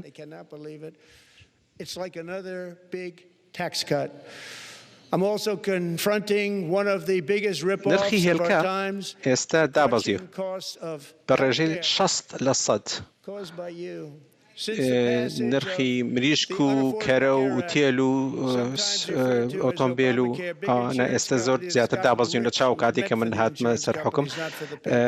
تەنانەت گۆشتی گاش کە زۆر گران بوو ئێستا دابەزیوە دەبینن بەم زوانە بینن کە ژمارەگەلێک دەبینن کە هەر ئەسڵەن کەس بڕای ناکرد بیبینن لە ماوەیەکی ئەوە کورتە بێنەدی کەس بڕای ناکرد کاتێک ئەو ژمارانە بینن بە تایبەت لە بواری وزەیە کە ژمارەکان دابەزیوە بڕوان ناکەن یان کەی بینن وا هەستەکەن کە ئەمە جاری کۆکو و بازبڕینێکی ترە وەروای ئێمە ڕوبەڕوویەکێک لەو قۆڵبرینانە بینەوە کە تێچوونی بیمەی تەندروستیە کەویش بەهۆی ئێوە بوو لە دوای تێپەڕاندنی یاسای تەندروستیەوە کە هەنێ جار پێوترێ ئۆباما کێر کە بەهۆیەوە کۆمپانیای دابینکەری بیمە دەوڵەمەند بوون بەڵام ئێستا حکومەتی ئێمە سەدان ملیارد دۆلاریان ئەدانێن و بۆرسیان لە بەرزبوونەوە بوو بە بڕی 1,400 بەرزە بوو بۆیە من پلانی مەزنی تەندروستیم ناسان بۆی کە هەموو پارەدانێک بە کۆمپانیەکان ڕابگرم و پارەکان ڕاستەوە خۆ بدەم بە خەڵک کە ئەوان خۆیان بتوانن بیمەی تەندروستی بە خۆیان بکڕن کە وا بکات بیمێکی تەندروستی بە نرخێکی هەرزانتر فراهم بێت بۆیان.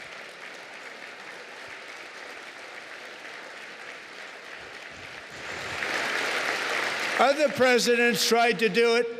لە پاڵەوەشە پلانەکەی من ئەوەیە کە گەورەترین شەفافیەتی نرخ بەدەست بێنین کە ئەمە شتێکی زۆر سادەیە و زۆریش گەورەیە.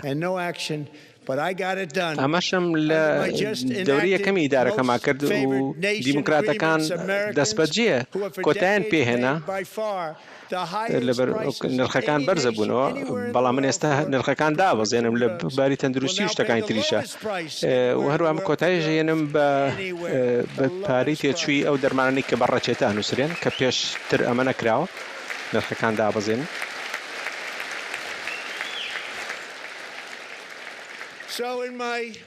سەرۆکەکانی تر هەوڵیاندا بیکەن بەڵام هەوڵیاندا بەڵام نەیانتوانی بیکەن زۆربیان بەس هەڵیاندا وتیان هەوڵیاندا وەڵام نەیانتوانی بیکەن هەر ئاسڵان نزیکیش نەبوونەوە هەر قسە بوون هیچیان کرداریان لەگەڵ نەبوو بەڵام من کردم لە سای منە گەورەترین ڕێخەوتنم بەهێنایەکەوە کە زۆرترین پارەمان لە هەموو دنیادا بە دەرمانی نووسراو لەلایەن دکتۆرۆ بەڵام ئێمە ئێستا نزمترین پارە ئەدەین بە دەرمانێکە لەلایەن دکتۆرۆ نووسرێت بە بەراورد لەگەڵ هەموو دنیاە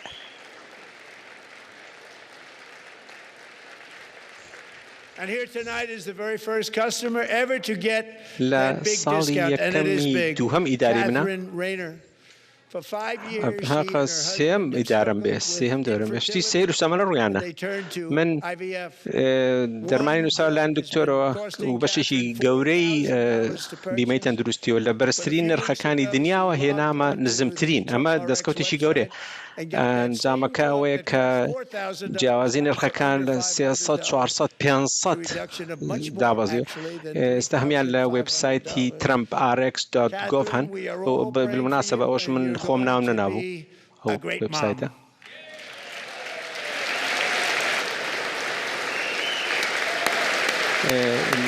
لێرە یەکەم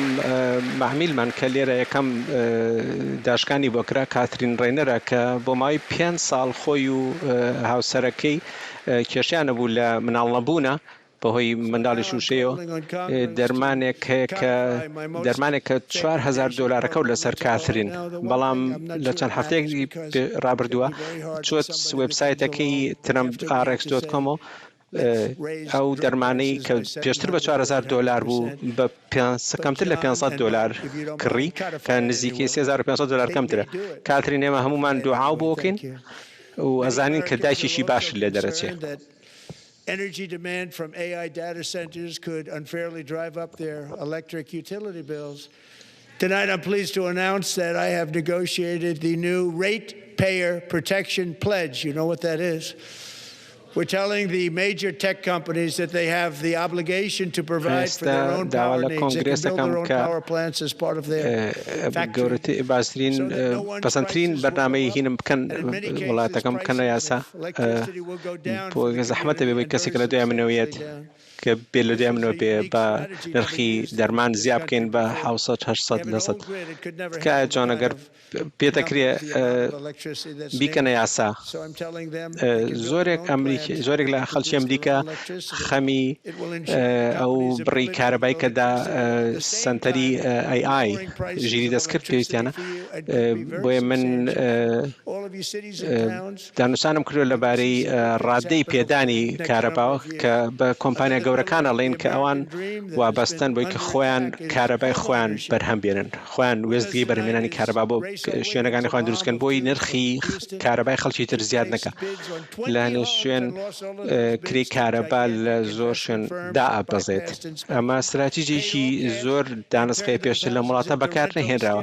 سیستەمێکی کارەبایە تۆڕەهی کارەبای کۆنمانێک کە بەرگەی ئەو پێویستێ نوێ ناگرێت بۆیە پێم وتون کە ئەوان وێزگەی بەرهەمهێنانی کارەبای خۆیان دروستکەن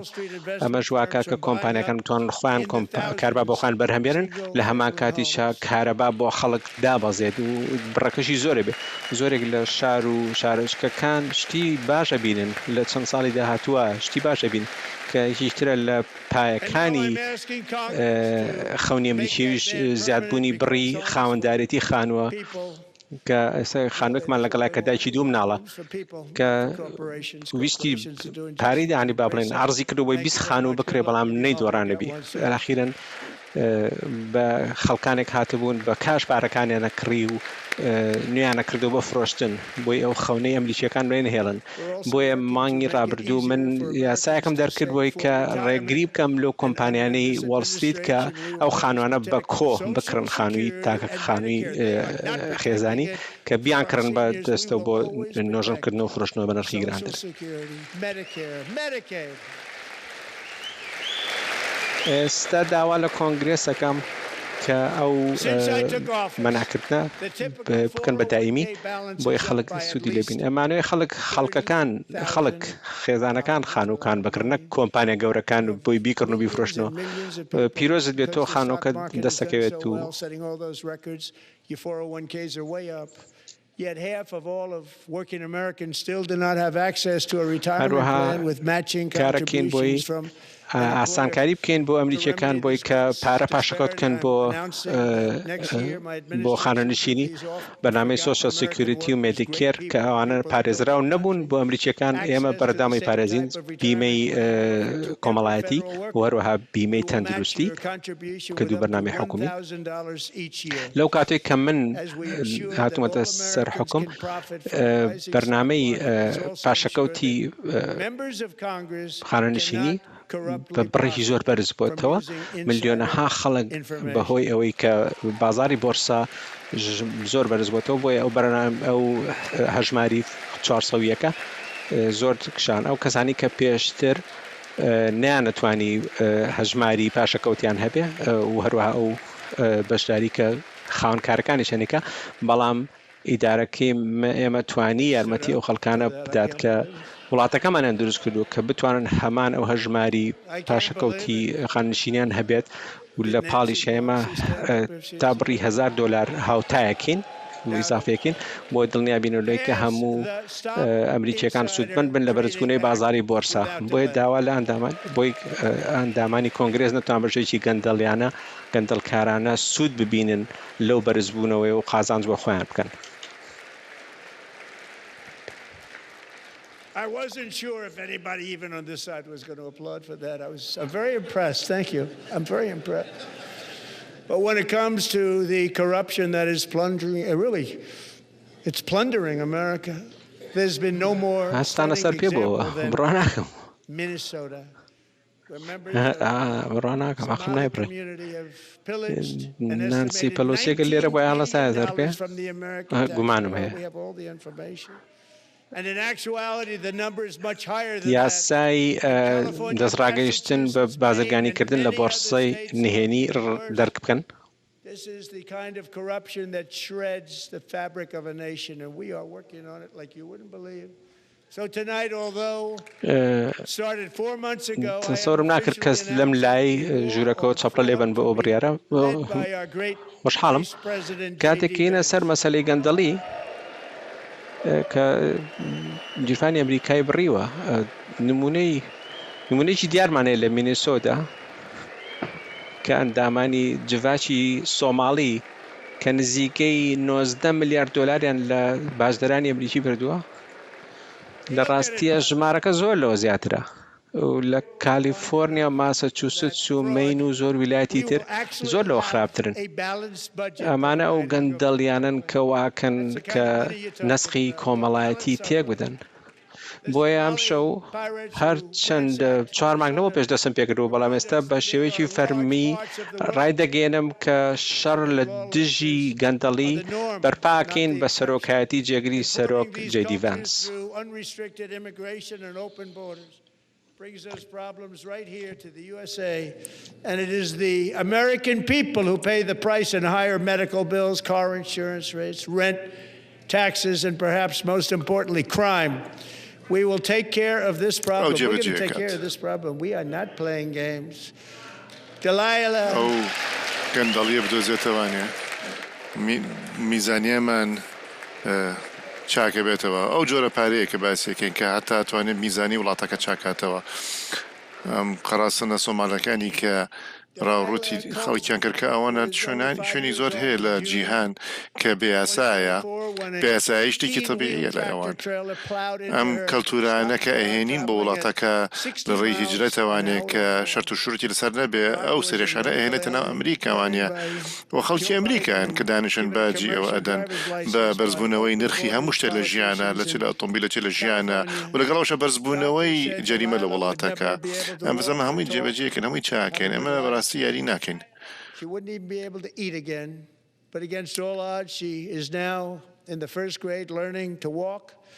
And she's here this evening with her dad, Marcus, a fantastic man. Delilah, please, you are a great inspiration. Please stand up. دليلة كوبن ينصلبوا زماني شاشة 2024 كشاحنية جودة ليدا لكراي 100 كيلومتر لساعة سايقك مهاجري ناقانوني بو كإجازة سياقتي تجاري ورقتبو بوهي أمس نورا كراويك بحكومة كاليفورنيا دايقوي دكتور بوتي دلائلة قد ناتوانا براجاري كلا جياني قصشي بونا كريت وجاني كتابي نابه حتى ناشتون الناب خواجاري كلا بلام خوشبخت استا لخوناغي كمي فيربوني روشتنا دوبارا ولا قلباو كيتي دماركس كبياوي كي زور بريزا دلائلة تو إنساني كي زور بريزي تو barring any state from granting commercial driver's licenses to illegal aliens.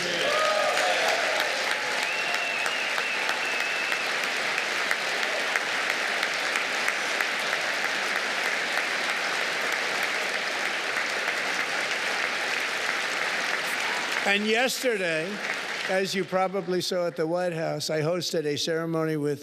Americans who lost their treasured loved ones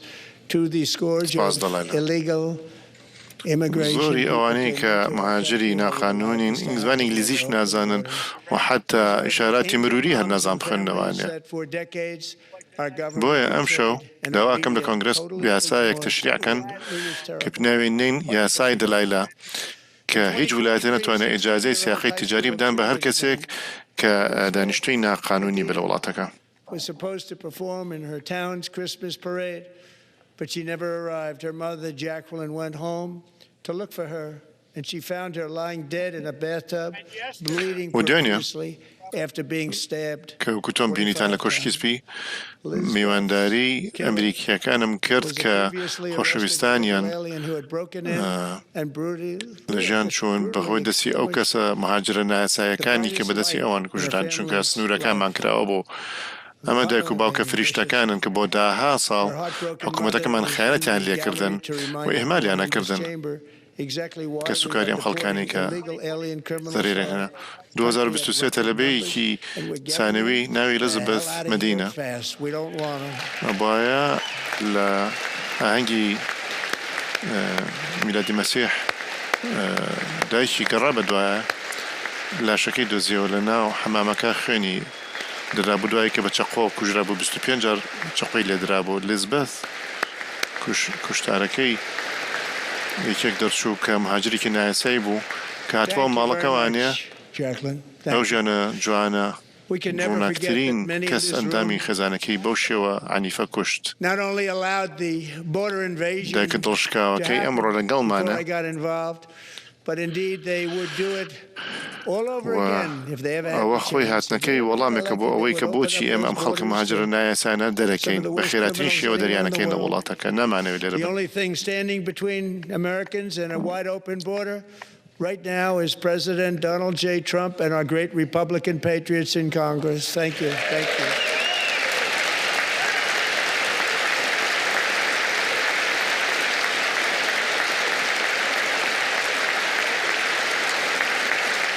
As we speak, Democrats in this chamber have cut off all funding of Homeland Security. It's all cut off. نكر ريان دا بويك سنورا كان كراوا بيتو أم هيرشا روفدا وحتى نقبيام كريا دوباره كانوانيا أنقر ريان بيبدرتو وقر حلب جريان أو سنورانا دوباره كانو بو خرابتين تاوان باراني دنيا شتي تاك هبه لبيني سلامة أمريكا أو سنورا سروك دونالد جي ترامبا وأنداماني حزبي كومارين كلا كونغرس أستوريان راقرتو زور سباسيانكم helping people clean up their snow. We have no money because of the Democrats. وإستا كلام كوبنوين ديمقراطا كاني كلام جوران همو باريان وستانوا بو وزارتي الاجتماعي أسايش الاجتماعي هميان وستانوا شون حكومة داخسني كتيريان كردوا شون دو درجة لصا دوي تێکراوی بەرهەمی نیشتیمانی کەم بۆ تەوانێ و ئەو دائرەی کە وڵاتەکە پارێزێت لە تیرۆر ئەم شەو داوای ئەوە ئەکەم هەموو پارە تەرخان کرێتەوە دووبارە بۆ وەزارەتی سەلامەتی نیشتیمانی بۆ یارمەتیدانی ئەو خەڵکانی کە بەفر پاکەنەوەیان لێوە و پارەی ئەوەشمان نییە بەهۆی حزبی دیموکراتیەوە نەجادۆبانەکان بەڵام پارەتان لەبێت ڕێگەی ئەوتان داخست کەس پارەوە ناگرێت لەبەرەوە بیرێکی لە بکەنەوانەیە کە بەڕاستی ینی ئەم هەفتی ڕابردووە بەفرێکی زۆرمان هەبوو یەکێک لەم لایەنانەی ئەم ساڵانە کە بڕێم هەیە قسە بکەم گویان لە منە بێت لە منەوە ئەیبیسن کە نوێنەرەکانیان چیەکەن و چی ناکەن لەبەر ئەوە داواکەم لە هەموو ئەندامانی ئەم کۆبوونەوەیە ئەگەر ڕازین لەم قسەیە لەم قسێکی سائێڕەم هەستن و پشگیری خۆتان دەرخان دەوری هەمومان ئەوەیە کە پشتی هەوڵاتی بگرین نەک مهاجری نایاسایی ئەگەر لەگەڵ ئەم قسەیە هەستە و دەریخەکە پشگیری ئەم قسەیەکە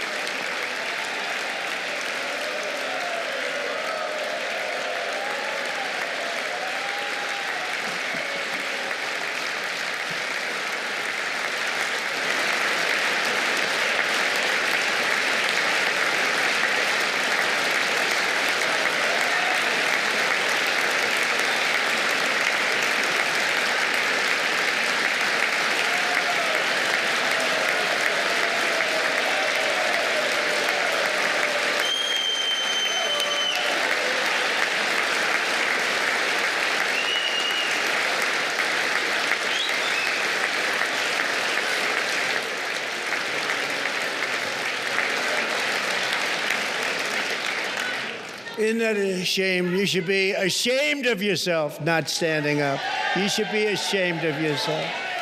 That is why I'm also asking you to end deadly sanctuary cities that protect the criminals and enact serious penalties for public officials who block the removal of criminal aliens. In many cases, drug lords, murderers all over our country, they're blocking the removal of these people out of our country, and you should be ashamed of yourself.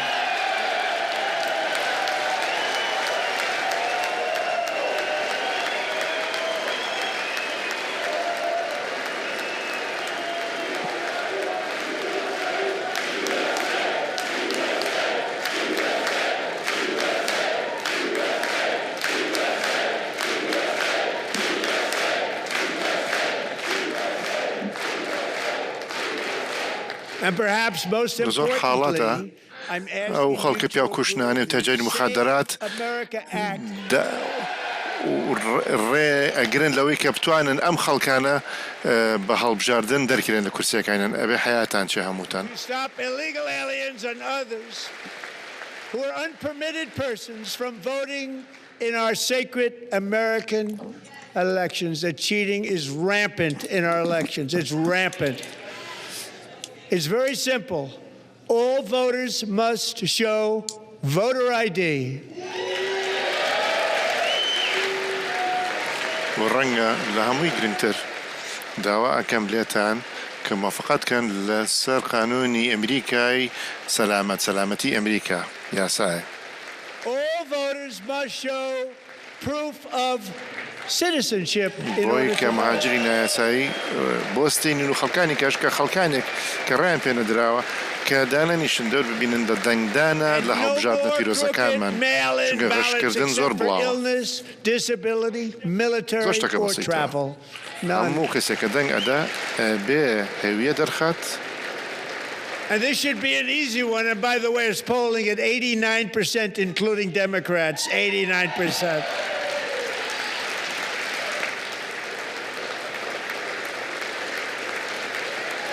هەموو کەسێک کە دەنگ ئەدا بێ دەریخە کە هەوڵاتیە بۆی کە دەنگ بدە. Speak to him a lot. Bad policy, but nice guy. Just said they want people to shovel snow. They got hit hard.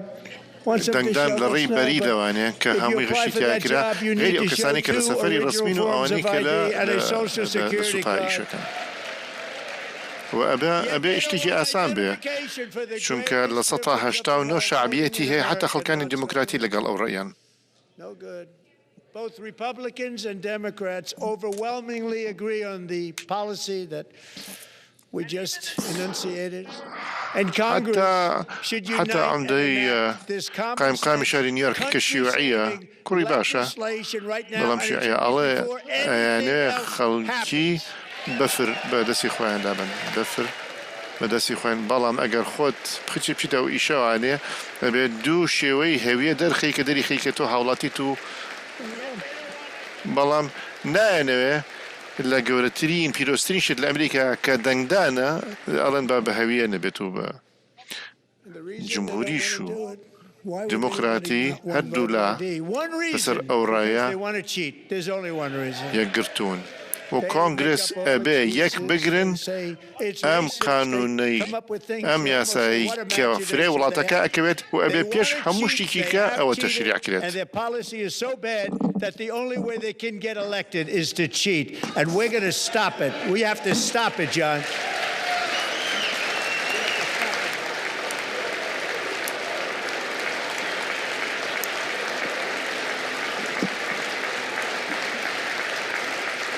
And here is one more opportunity to show common sense. بۆچی خەڵکی نانەوێت هەوی دەنگدان دروستکەن چونکە ئەنێ غەشی تیا بکەن. سبەبی واحد ئەوەی هەموو حجەیەکە هێنەوانێ ئەڵێن ئەمە لە عنسریەتەوەیە خەیاڵیان بۆچی ئەچێت ئەنێ ڕیشکن و سیاسەتەکانیان ئەوەنە غەڵەتە بە شێوەی واحد کە بتوانن هەڵبژێڕن ئەوەیە کە ساختە بکەن و ئەبێ بیوەستینی ئەم ساختەیە جان. After she was found in a horrific situation in Maryland, a left-wing judge refused to return Sage to her parents because they did not immediately state that their daughter. عقل صاغي درخين. أمره سيج بلير ودايكي مشت ليرن. در 2021 سيج 14 سال بو كمسؤولاني دايري تربية وست ريان بودا كعلاج طبي تخمي خوي بقورت والريب دم بخوي ببيعي كبدك باوشي بلان علاج كيميائي ورقريا دوای ماوەیەک سێج لە ماڵەوە ڕای کرد دوای ئەوەی کە دۆزیانەوانێ لە کار وەزعێکی خراپە لە ویلایەتی مەریلەند دادوێریکی لایەن چەپ ڕێی نەدا بۆی کە بگەڕێتەوە بۆ دایک و باوکیان ئەیوت کە ئەم کچەتان کە ئێستا بووە بە کورس سێج خرايا بنايكي كداخلي قران بو زور نرحد بو بلام استا اوا همي لا بيشتو لا رابردو انا استا سيج فرتكي صحت باشا واسلا زانكو والجيراوا سيج ميشيل هاستن بزحمت. But surely we can all agree no state can be allowed to rip children from their parents' arms and transition them to a new gender against the parents' will. Who would believe that we're even talking about this? We must ban it, and we must ban it immediately. وسپاس بۆ ئازایەتیت وکێ بڕواکە کە چەند باسی ئەمش باسی شتیوا ئەکەین ئەسڵان پێش 15 ساڵ لەمەوە پێش یەکێک لێرە بوو وتی ئەم شتەی باس کرد وتم خۆی ئەمە چیتی ئێستا بێ بیڵێین چونکە ئەمە بڵاوە لە هەموو وڵاتەکانە بەبێ بدایک و باوک بڵێن بەزەبێ هەموو یعنی ڕێک بێنە سەر ئەو ڕێیەی کە نابێ هیچ ویلایەتێ توانای ئەوە هەبێت مناڵ لە دایک باوشی دایک و باوکی بێنێتە دەرەوە بۆی کە یارمەتیان بدەن تۆبیان و کیمیاویان دانیشن توخمی خۆیان بگۆڕن ئەبێ ڕێ لەمە داخین و ئەبێ یەکسەر بیکەین ڕێ لەمە دابخین.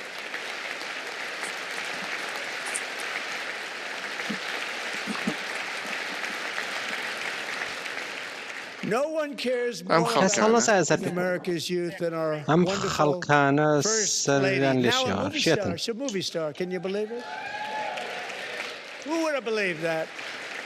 Over the past year, she has had an incredible impact championing AI legislation, advancing a landmark executive order on foster care, and helping secure $30 million to launch خلقانی حکومت دموکراتەکان وڵاتەکەم ئەن وێرانەکەن ئێمە لە ئەخیر دقەیە فریاکەوتین کە ڕایانگرین. Really a tremendous thing that happened and had a lot of bipartisan support. She gets much better bipartisan support than I do. I get none. She gets a lot. کەس خەمی پاراستنی ئەمریکیەکان گەنجانی ئەمریکای نییە وەروەها لە خانمی یەکەم زیاتر کە ئێستا ئەستێرەی سینەمایە چێ بڕواە کرد لە ساڵی ڕابردووە کاریگەریی گەورەی هەبووە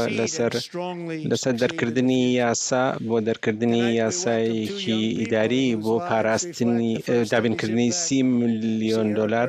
بۆ هێزی لاوان کە دەستپێشخەرێکی گرنگە شتێکی زۆر مەزنەکە و پشتیوانێکی زۆری لە هەردوو حیزبەکەوە پێکرا ئەو لە من زیاتر پشتیوانی هەردوو حیزبەکەی پێکرێ من هیچم پێ ناکرد لە دوو حیزبەکە ڕۆژانە بێ پێم بڵێ چۆنەمە کرد خوێندکاران و مامۆستایان لە هەموو ویلایەتەکان هاتنە پاڵ هەوڵەکانی خانمیەکە بۆ ڕکابەری AI بۆ بەرەو پێشچوون و سەرکەوتن لە داهاتوودا ئێمە ئەم شەو بە خێراتنی دوان لەو گەنجانەکەین کە کاریان کارەکانی خانمیەکەم کاریگەر لەسەریان کرد کە ئێڤرست و سپاس دەکەم مێلانیا کە ئەزام زۆر ماندوو بوویت.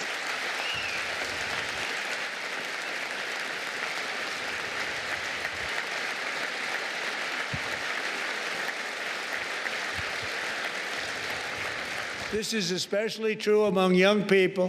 and a big part of that had to do with my great friend, Charlie Kirk, a great guy, great man. زۆر شانازێکم وی کە بڵێم لە ئیداری یەکەممە لە 4 ساڵی یەکەم و بە تایبەتیش لەم ساڵی دووهەمە کە ئێمە نوێکردنەوەیکی باشمانێ لە ئاین و لە باوەڕ و لە مەسیحێت و بڕوابوون بەخوا کارێکی گەورەیە.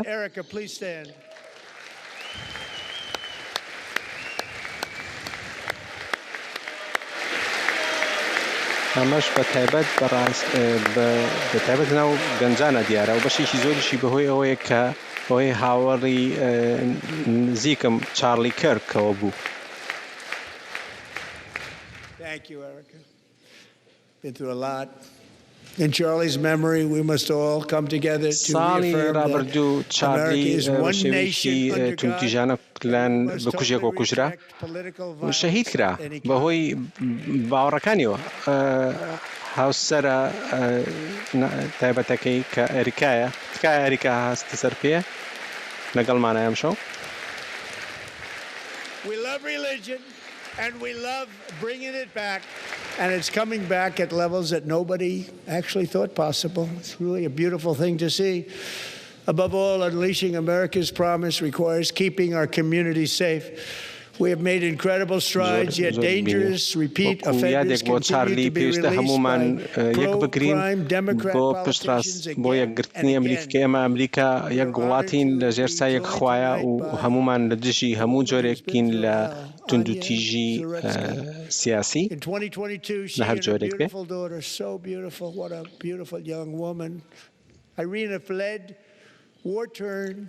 ئاینمان خۆشەوێ و پێشمان خۆشە کە بیهێنینەوە و هاتووشەتەوە کە بە ڕێژەیە کە کەس تەسەوری ناکرد ڕووبات ئەمە شتێکی جوانەی بین لەسەر و هەمووشەوە ئێمە دەڵێنی خۆمان پاراستووە کە جڤاکەکانمان بە سەلامەتی بپارێزین کە پێشتر ئەو تاوانکارە توندوتیژانە کە پێشتر لە دیموکراتەکانەوە چەندین جار ئازا دەکران بەڵام ئێمە خۆشحاڵین کە ئێستا ژنێکمان لەگەڵایە کە بە شتێکی زۆر ناخۆشە تێپەڕێوە لە زۆرسکا ئاینیا زۆرسکا کە لە ساڵی 2022 کە کچەکەی ئەرێنا کە لە ئۆکرانیا هەڵهاتە بوو بۆی بێت لێرە لە نزیک شاری شارلۆت لە ویلایەتی کارلانای باکوور بژی. ساڵی هاوینی ڕابردوو ئەرینا لە 28 ساڵە لە سواری شەمەندەفەر ببوو کە کەسێکی توندوتیژ کە پێشتر چەندین جار دەگیر کرابوو هەستا لە ناو قیتارەکەیە بە چەقۆ لە ملی و لە لەشیدا کەس بڕایان نەکرد و لەو قیتارەیە کەس بیریان نەچوو بۆ کە ئەو ترسەی کە تیاژیان کە ئایرین تیاژیە بۆ کاتێکە لە دو ساتەکانی ژیانیات دەموچاوی بکوشەکەی کرد ئەو لە شەڕێکی سەخت هەڵاتە بوو کە بێت لە ئەمریکا بەدەستی کەسێکی درڕندە بکوژرێت کە بەهۆی سنووری کرابوو زۆرسکە خات و زۆرسکە پێتەڵێم کە بەڵێنت پێدەم کە دادوەری بۆ کچە ئازیزەکەت بەدەسەهێنین.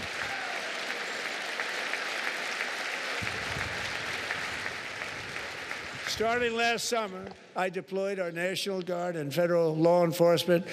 to restore law and order to our most dangerous cities, including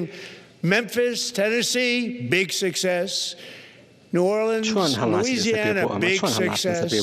and our داوالم کۆنگرێسا کەم کە یاسای تون دەربکەن بۆ دڵنیابوونەوەی کە تاوانکارە توندوتیژ و مەترسیدارەکان کە لە زیندان بمێننەوە و گرنگیشە کە لێ ناو زیندانە بمێننەوە.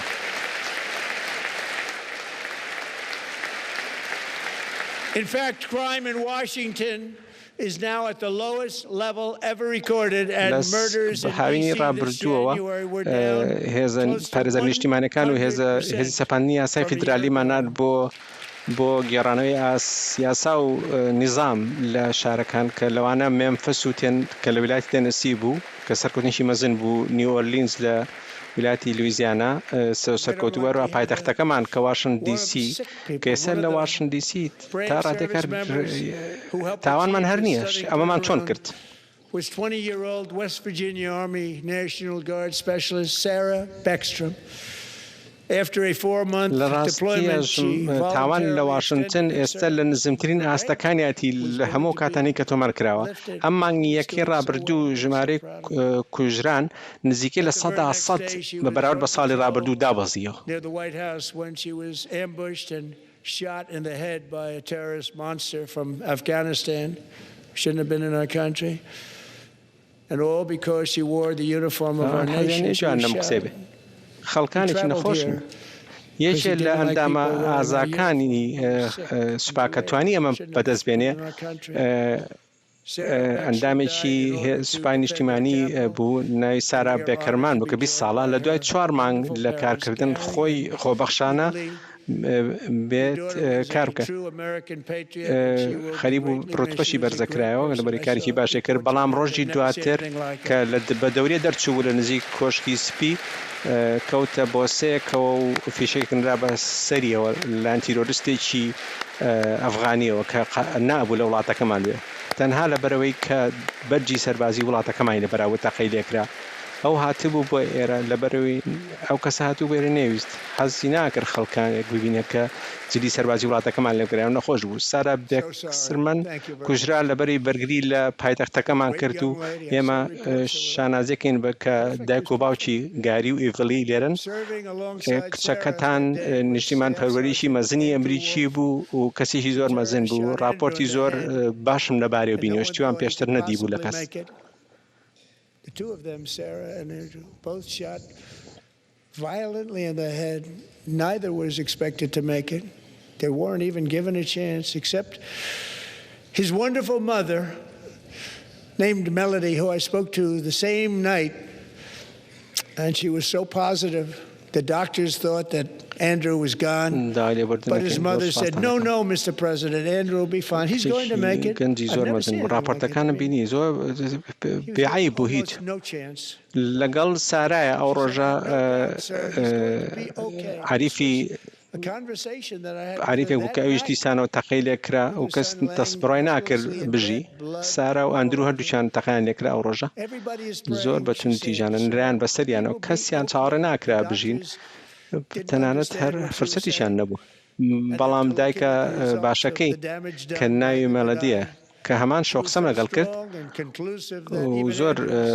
ئەرێنی بوو دکتۆرەکان پێیان وا بوو کە ئەندروو تەواو بووە بەڵام دایکی وتی زەنابی سەرۆک ئەندروو باشە بێت شتیوام نەبدی بقەت هیچ هەلێکی نەبووی کە بژی بەڵام داچوتی هیچ گومانم نییە بەڕێز باشە بێت ئەو شەوە کە قسەم لەگەڵ کرد کە کوڕەکەی لە نەخۆشخانە کەوتبوو لە ناوجێگەیە بە خوێنەوە هەموو کەس دوعای بۆ کەن وتی باشە بێت سەلامەتە بێت دکتۆرەکان تێناگەیشتنەوە وەڵێ چی پاژۆی کە سەیری ئەنجامەکانی ئەو زیانی کە پێگەیشت و منیش بڕام ناکرد بەڵام ئەوەنە بەهێز بوو ئەوەنە بڕای بەخۆی بوو تەنانەت باوکیش ئەندروش بڕوای بەوە ناکرد کە ژنەکەی تێناگالوی کە چی بەسەر کوڕەکەت بەڵام بۆمان دەرکۆ دوای ڕاستی کردمە لە دیوانە بوو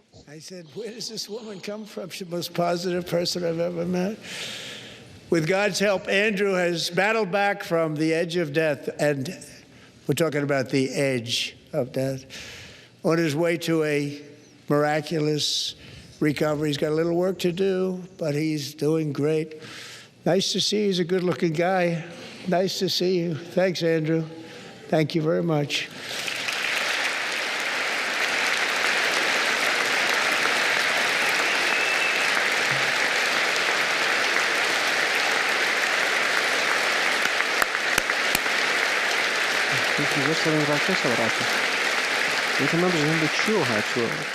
ئەرێنیترین کەسە کە تاسە بینی بێت بە یارمەتی خوددا ئەندرو لە کەناری مەرگەڕایە باسی کەناری مەرگەکەم کە لە چابوونەوەیکی باشدایە زۆری ماوە بەڵام وەزی زۆر باشە خۆشحاڵم کات بینم پیاوێکی خۆزیت سوپاس دەکەم ئەندرو زۆر سوپاس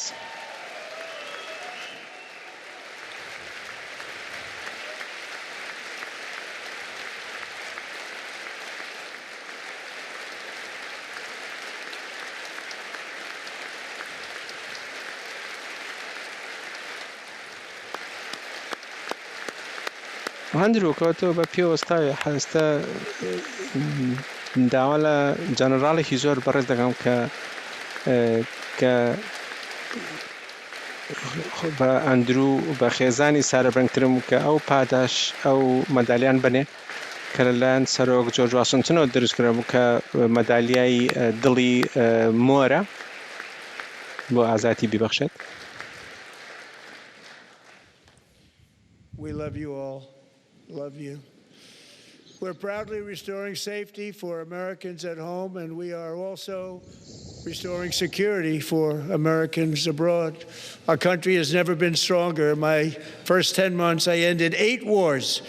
including Cambodia. Isn't it funny? Sick people. Cambodia and Thailand. Pakistan and India would have been a nuclear war. 35 million people said the Prime Minister of Pakistan would have died if it were not for my involvement. Kosovo and Serbia,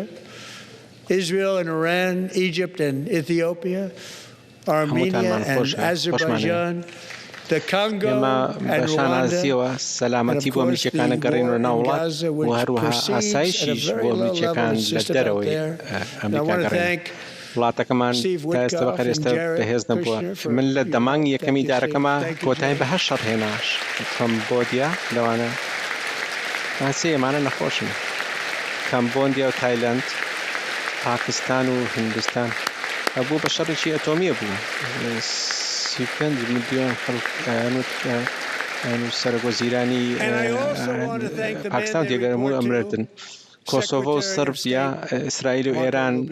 میسر و ئەثیۆپیا ئەرمینیا و ئازەربایجان کۆنگۆ لەگەڵ ڕواندا و بێگومانیش شەڕی غەزە کە ئێستا بە هەنگاوێکی هێواش بەڕێوەپێش دەچێت ئەمەوێت سوپاسی ستیڤ ویتکۆک بکەم لەگەڵ جێرێت کوشنەر بۆ هەوڵەکانتان یارمەتیەکانتان سوپاس جێرێت سوپاس. You know, Marco got 100% of the votes when he was in confirmation. I think our next one was about 54%. And some of the Democrats are now saying, I can't believe we approved that guy. And he said it's an honor that they feel that way. Marco,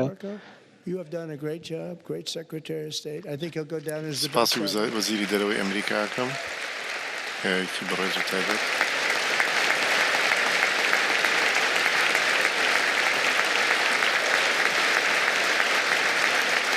Under the ceasefire I negotiated, every single hostage, both living and dead, has been returned home. Can you believe that?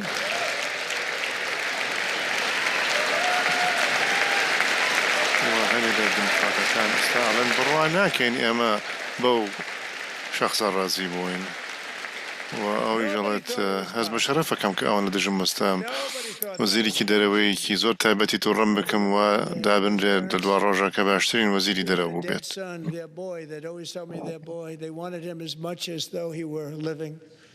It was an amazing period of time, and they came back وستاني تقواني همو رهاينا كان مردوش وزندوش جراونا تواني بو كسوكاريا. Many more hundreds. But I said those last 20 are going to be tough. We got them back, but we only got back 14 or 15 of the dead of the 28. And believe it or not, Hamas worked along with Israel, and they dug, and they dug, and they dug. It's a tough thing to do. Going through bodies all over. Passing up 100 bodies sometimes for each one that they found. همو زندوكان من هنا وانيا وكان هكذا كي زورش بش اوان بلام او اخر بيس كذا زور ما بس معنا وهالسطها من هنا بلام متم او اخر بيستا توز زحمة وقرصة بلام هنا منا وبلام شهرداء عن بانزا لا مردوكان من هنا وانيا مراو كان حماس لقل إسرائيل وكوتنا هالكنيني أرزكا شتيجي نرحت وزحمتها مناؤهم لاشانا بروي صد لاشا بوهركي كي أندوزي وانيا وشي كي أسان نبو وأخيرا جيشنا جماري بستو حوت وستيف وجارت وكاني أنا بستو هشت كستصوري ناكر بقنا أو جماري لندوزينوي خلق بيرما كسكاري بستو هشتمين كس يعني دلشكاو بون بلام دل خوشي جبون ترمي كمان جيشتو لامان چه کاتێکی زەحمەت و تابەت بوو لەبەر سپاسی هەردووکتانەکەم بۆ ئەو هەموو ئیشە. That's why in a breakthrough operation last June, the United States military obliterated Iran's nuclear weapons program with an attack وزور بگەرمی ئیشەکەین بۆ شەڕی نۆ هەم بۆستێنین شەڕی بینی رووسیا و ئوکرانە کە 25,000 کەس کوژرێت هەموو مانگێک سوپا و عسکەر مانگی شەڕێکە ڕووی نەئەدا ئەگەر من سەرۆک بوومایە قەت ڕووی نەئەدا وەکو سەرۆک ئاشتی ئەهێنم لا شوێنە بتوانم و هەر بەتابەتی هەر تهدیدی هەبێ بەرە هەموو ئەمریکا بۆیە ئەم مانگی شەشی ڕابردووە سوپای ئەمریکا توانای نەوەوی ئێرانمان لەناو برد لەسەر خاکی خۆیان کردمان لە هێرشی میدنایت هامەر چەکشی نیوە شەو.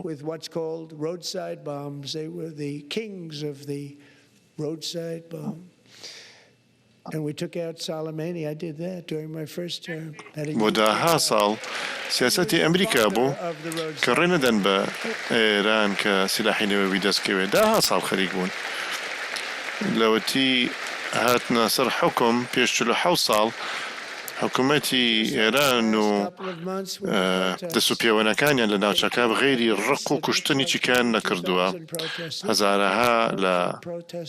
سوپای ئەمریکیان کوشتووە سەدەها هەزار و مەلاین خەڵکی تر لە ناوچەکە لەژێر دەستی ئەوانە کوژراوە کە بە قومبلەی لای جادە بوون بە شای ئەو کردەوەیە. سولەیمانیشمان لەنابەر لە کاتی ئیدارەی یەکەمە سولەیمانی ما کە بە باوکی ئەو بۆمبانەدا ئەندرا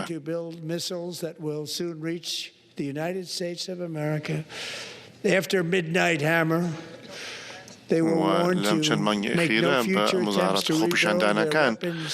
نزیکی 32,000 خۆپیشاندەریان کوشتووە لە ناو وڵاتی خۆیانە لە هەوڵاتی خۆیان بە گولە و هەڵیانەواسین وەستانمانن لە هەڵواسینی زۆریان بە تەهدیدی ئەوەی کە دەستی قورس داگرین لەسەریان خەڵکانێکی خراپن و تا ئێستاوانێ ساڕوخیان دروست کردووە کە ئەگاتە ئەوروپا و ئەگاتە بەعزە قاعدەیەکی تریشمان و ئەیانێ ساڕوخی تریش دروستکان کە بگاتە ئەمریکا خاکی ئەمریکا دوای هێرشی چەکشی نیوەشە و لەواچە نیازان هەبێ کە بازە بەرنامەی دروستکردنەوەی سیلاحی نوێوی و لە نامان بەرز بەس ئەیانە دەستی پێ بکەنەوانێ سەرەتا و ئێستا هەوڵەدەن ئەو هەوڵانە ئێستا حەل حەزری لە قسە و گفتوگوایان لەگەڵیانە بەڵام ئەو وشە گرنگیان تا ئێستا نەوتووە پێمان کە قەت سیلاحی نوێوی ناکەم من تەفزیلی ئەوە ئەکەم. And no nation should ever doubt America's resolve. We have the most powerful military on earth. I rebuilt the military in my first term. We're going to continue to do so. من بۆ ئەوەیە کە ئەمە بە دیپلۆماسیەت چارەسەری کەم بەڵام یەکشت ئەیکیدا ڕێ نادەم بە یەکەم دروستکەری تیرۆر لە جیهانە ببێ بە خاوەن سیلاحی نوێوی ڕێی پێ نادەم.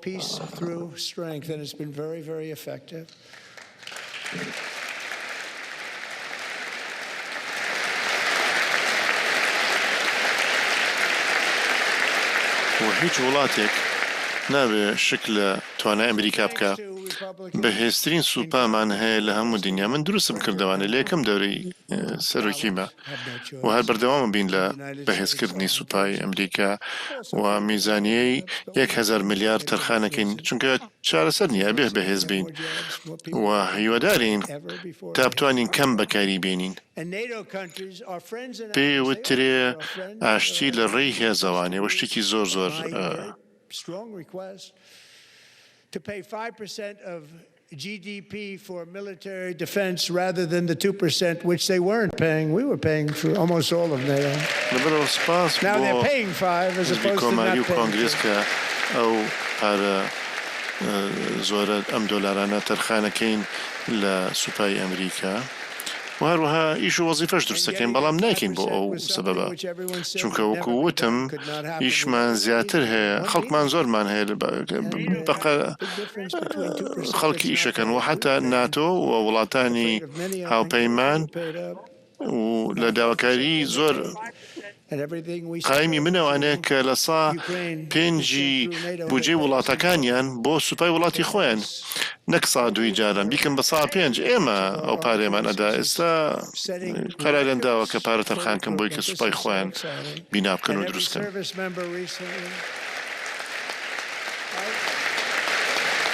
و ئەو سا 5 پێیانەوتم کەس ناتوانێت بیهێنێتە دی لە یەک کۆبوونەوە کردم و جیاوازێکی زۆر گرت دروست بە لە بینی لە سا 2 بۆ سا 5 زۆرە جیاوازەکەی ئێمە ئەماندا ئێستا کە گەشتە سا 5ەکە هەمووی لەسەر خۆیانە و چی ئەنێرین بۆ ئۆکرانیا لە ڕێی ناتەوە ئەچێت و پارەمان ئەدەنەوە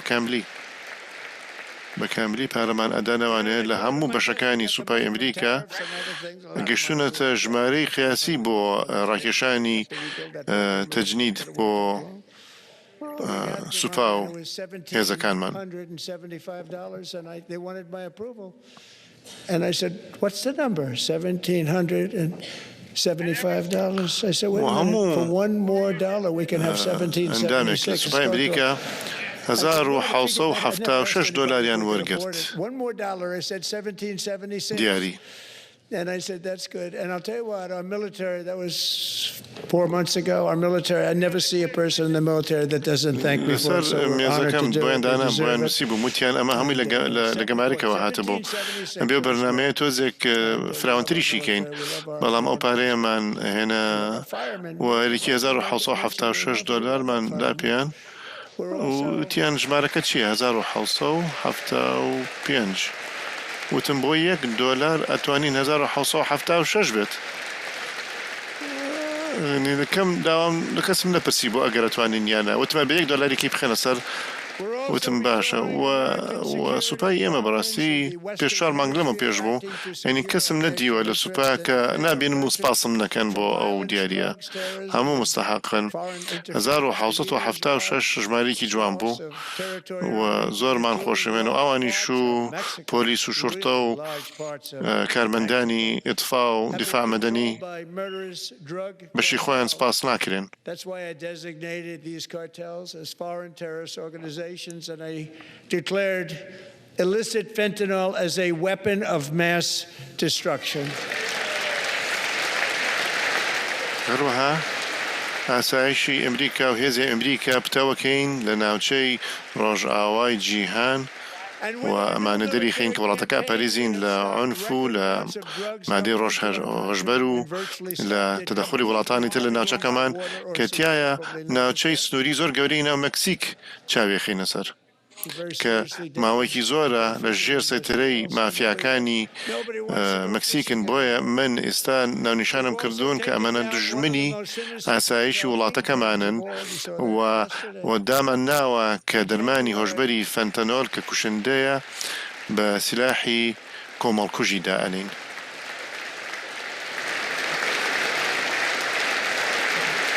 و بە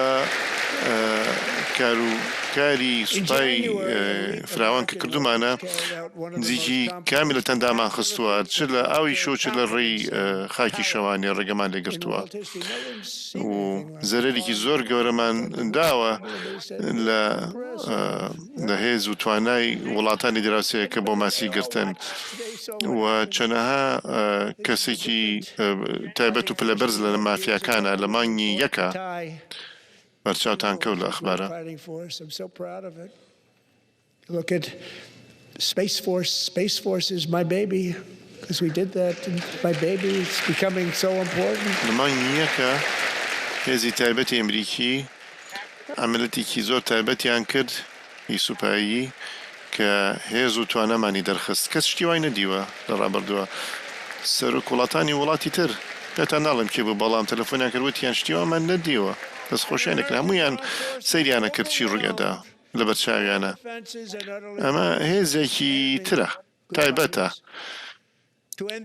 کە ئەمە هێزێکی زۆر جێشانازین سەیری هێزی فەزا بکەن کە شتێکە خۆم دروستم کرد هێزی فەزا. And this was an absolutely colossal victory for the security of the United States, and it also opens up a bright new beginning for the people of Venezuela. We're working closely with the new president of Venezuela, Delcy Rodriguez, to unleash extraordinary economic gains for both of our countries and to bring new hope to those who have suffered so terribly. کە کۆتاییان هێنا بە دیکتاتۆری نایاسایی نیکۆلاس مادۆرا بۆی بێت بۆ ئەوەی کە حاکمە بکرێت لە دادگای ئەمریکی.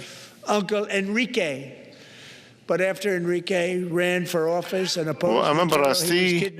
سەرکەوتنێکی زۆر گەورە بوو و خزمەتی ئاسایشی وڵاتەکەمانەکە و لاپەڕێکی تازەیە بۆ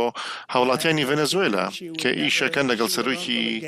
نوێی وڵاتەکە دەلسی ڕۆدریگەس بۆی کە بژانەوەی ئابووریکی گەورە بهێنێتە دی بۆ هەردوو وڵاتمان و ئەمە لێبێنی بۆ ئەو کەسانەی کە زۆر نەڕەحات بوون بۆ ئەو هەموو ساڵانە. ئەمشۆ لەگەڵمان ئەلێهاندرۆ گۆنزالس کە لە ناو خێزانێکی ڤەنەزوێلیا گەورە بووە و لە مامیەوە زۆر نزیک بۆ مامی ئەندریکەی ناو بوو کە خۆی تەرشیح کرد بۆ هەڵبژاردن ئاسایشی مەدۆرۆ گرتیان و قستیانە زیندانەوانێ زیندانێکی ناسراو لە کەڕەکەس. ئەلێهاندرۆ ئەترسا کە مامی نەبینێتەوە ئەترسا بۆ ژیانی خۆشی بەڵام دوای ئەوەی کە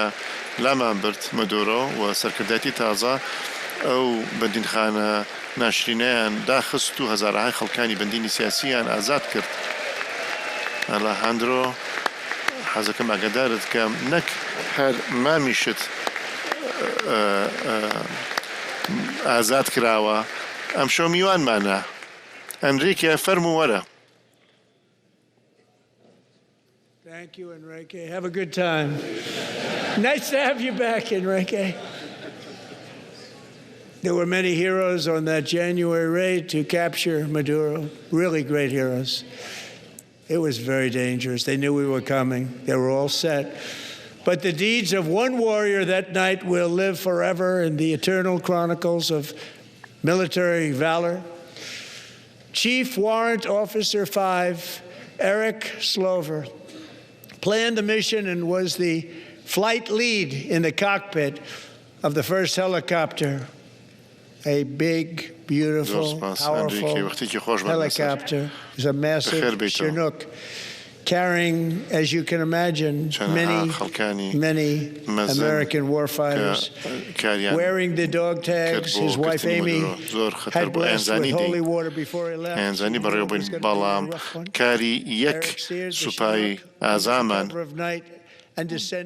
كأزايتي خوي بتاوتي درخست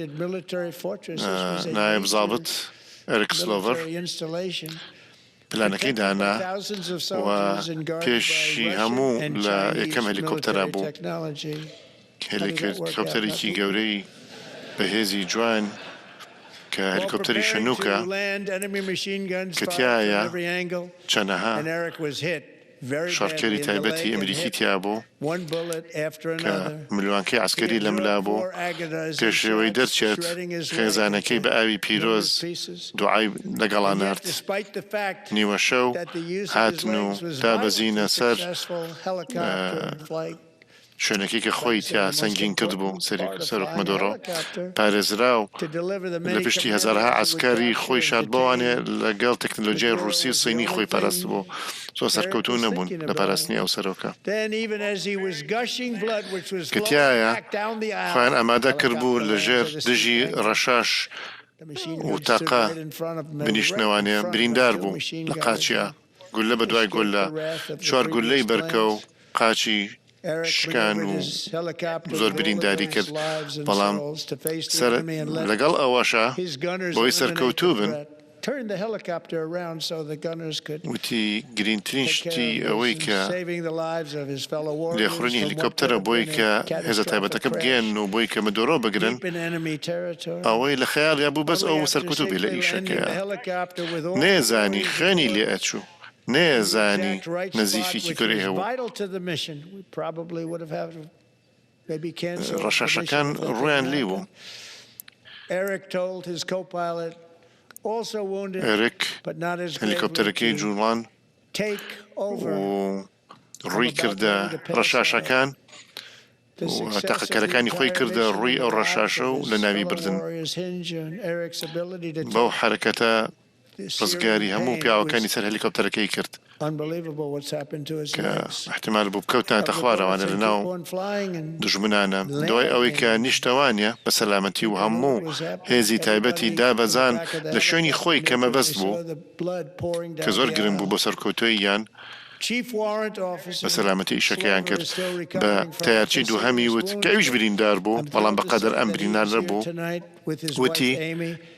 جێگەم بگرا چونکە ئێستا خەریکە ئەبووریەمەوانە سەرکەوتووی ئیشەکەی کە کردیان و سەلامەتی ئەو هێزەی کە لەگەڵ یابوون توانی زاڵبێ بەسەر ئازارەکەیە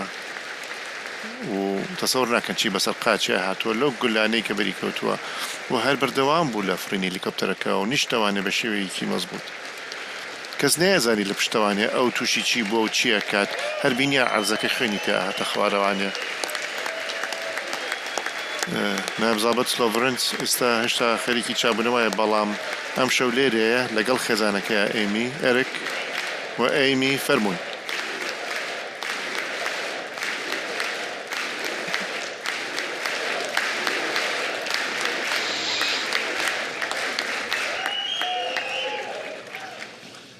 So we have a surprise for Eric and Amy. In recognition of Eric's actions above and beyond the call of duty, I would now like to ask General Jonathan Braga to present Chief Warrant Officer Slover with our nation's highest military award, the Congressional Medal of Honor.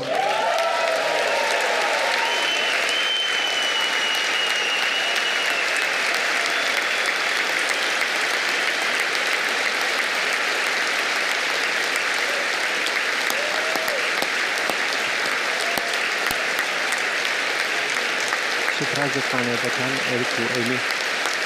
وەکو ماسیمێک بۆ کارەکانی ئێریک ئێستا داوا لە جەنەرال جۆنەتان براگاتم کە بۆ وارن سلۆڤەر باڵاترین خەڵاتی سەربازی کە خەڵاتی کۆنگرێسە بۆ ئازایەتی ببەخشێت پێی.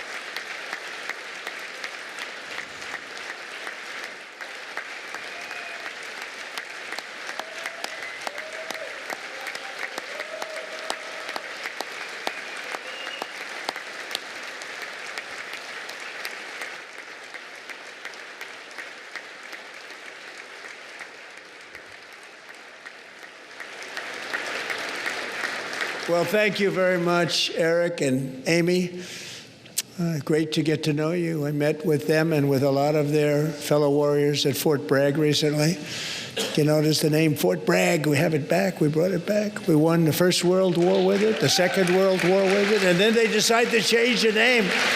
So we changed it back. Everybody wanted to change back too. And 10 of Eric's fellow warriors from that incredible night of victory will also be receiving medals at a private ceremony that will soon be held at the White House, and Eric will be there. Thank you. Thanks, Eric and Amy. خوشحال بالناسين كان من چامپیان کرد لەگەڵ هاو جەنگاوەرەکانیان لە فۆرت براگە کە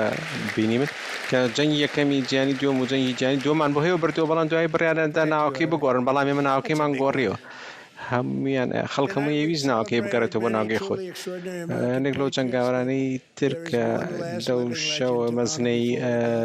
سەرکەوتنە ئەوان لە مەراسیمێکی تایبەتەکە لە کۆشکی سپێن جامە درێ ئەوانش خەڵات وەرەک مەدالیاوەرەکرن ئێریکیش لەوێ بێت. سپاس. Vietnam flying more than 220 missions. In the skies over Korea in 1952, Royce was in the dogfight of a lifetime, legendary dogfight. Flying through blizzard conditions, his squadron was ambushed by 7 Soviet fighter planes. ئەمان گەورە بوو. ئێمە ئەم شەو ستایشی ڕۆڵی زۆرێک لە نیشتیمان پەروەرە ڕاستەقینەکانی ئەمریکامان کە بەڵام یەک دانەیە یەکێکی تر لەو کەسە نەماوە کە پێویستە شەرەفمەندی پێ ببەخشین کە پاڵەوانێکی فڕۆکەوانی ئەمریکیە کە فڕۆکەوان ڕۆیس ویلیامز بوو کە لە شەڕی ڤێتنام جەنگی جیهانی دووەم و لە ڤێتنام 220 جار فڕیوە لە ساڵی 1952 ڕۆیس لە شەڕی فرۆکەی بوو کە شەڕێکی گەورەی فڕۆکەوانی فڕۆکە و نێوان فڕۆکە و فڕۆکەکە لە کاتی زریانێکە کە ڕوبەڕووی حوت فڕۆکەی سۆڤێتی بوونەوە بەڵام ڕۆیس توانی 4 فڕۆکەی دژمن بخاتە خوارەوە و ئەوانی تریشی وێران کرد تقریباً هەمیانی وێران کرد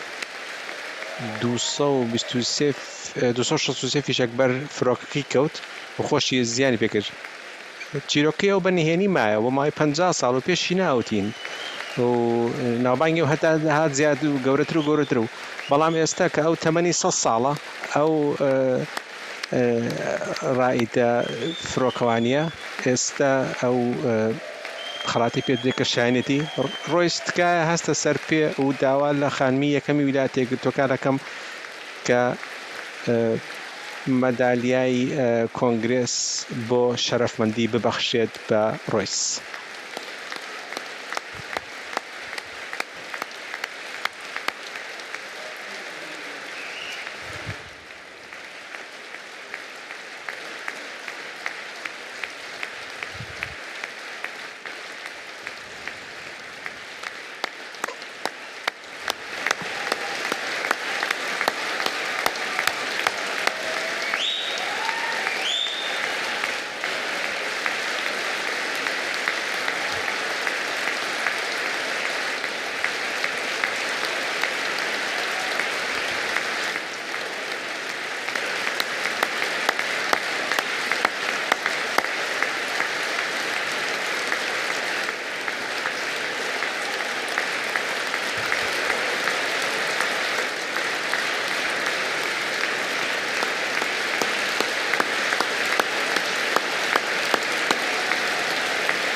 Thank you, Royce, and thank you, Eric. I've always wanted the Congressional Medal of Honor, but I was informed I'm not allowed to give it to myself, and I wouldn't know why I'd be taking it, but if they ever open up that law, I will be there with you someday. But you know, that's our highest honor, Congressional Medal of Honor, and that's a big thing, and it's an honor to be in the same room with you. Thank you both very much, Eric. Thank you.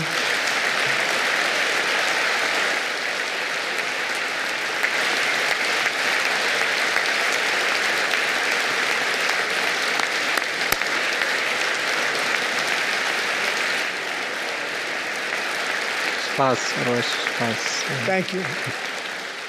دائما بزانم مەدالیای کۆنگرێسە بم بەخۆم نەمەزانی کە بۆچی بێم بەخۆم بەڵام ئەگەر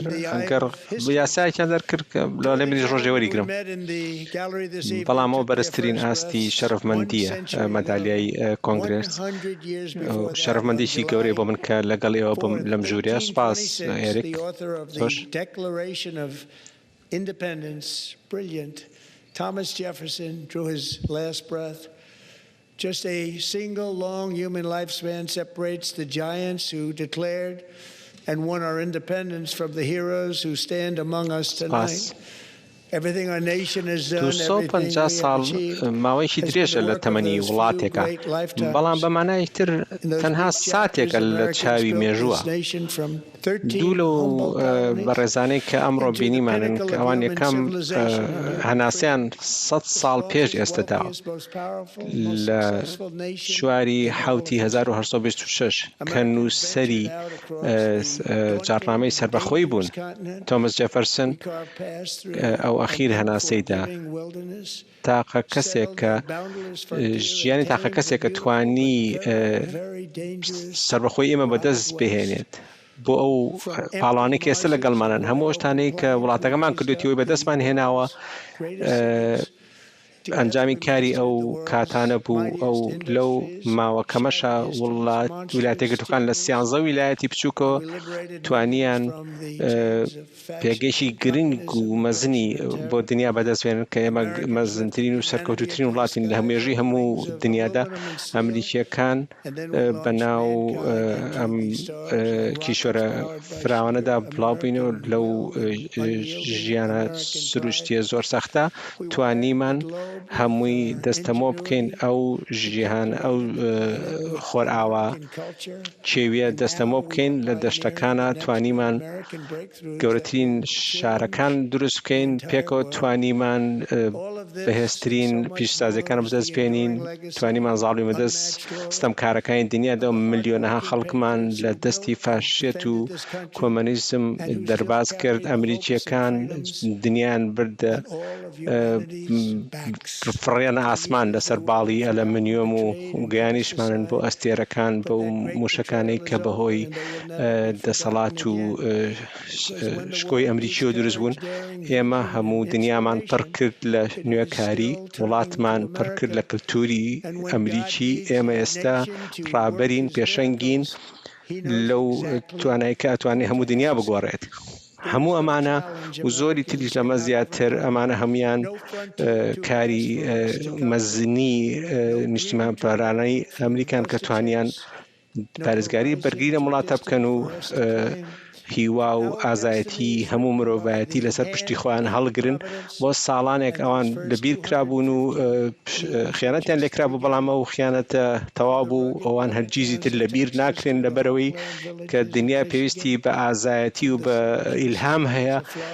دایما ڕوئەکەنە ئەمریکا و کاتێک خوش پێویستی بە وڵاتێکە بێت بۆی بتوانێت معجزەکانی ئەو بێنێتە دی ئازانێت پرسیار لە چیەکە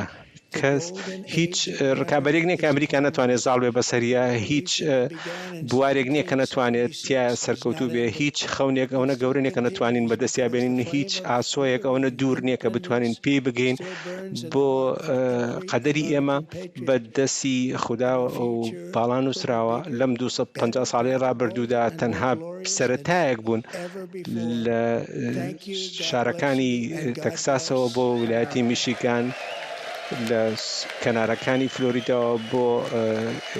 کێڵگەکانی دەکۆتا و بۆ شقامە مێژوویەکانی فیلەدێلفیا و بۆ ئێرەش بۆ واشنگتنی پایتەختمان سەردەمی زێڕینی ئەمریکا گەڕاوەتەوە ئەو شۆڕشەیەکە لە 1976دا دەستی پێکرد کۆتایی نەهاتووە هەر بەردەوامە لە بەرەوەی مەشخەڵی ئازادی و سربەخۆیی هێشتا لە دڵی هەموو ئەمریکیە نیشتیمان پرەورەکاندا کڵپاکات و داهاتوومان گەورەتر و باشتر و گەشتر و ڕووناکتر و مەزنتر دەبێت لە هەموو کاتێکی ڕابردوو. سوپاس بتان پارێزی خوا ئەمریکا بپارێزێت.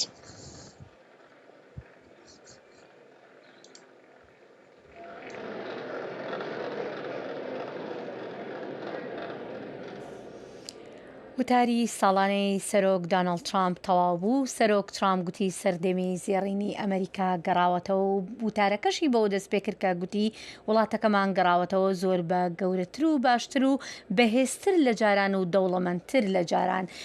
ئازیزان سەرۆک ترامپ لە وتارەکەی داوەکو گوێتان لێبوو تیشکی خستە سەر بابەتی ئابووری وڵاتە یەکگرتووەکانی ئەمریکا کە وتی ئێستا ئابووریەکی بەهێزترمان هەیە و هەروەها باسی لەوە کرد کە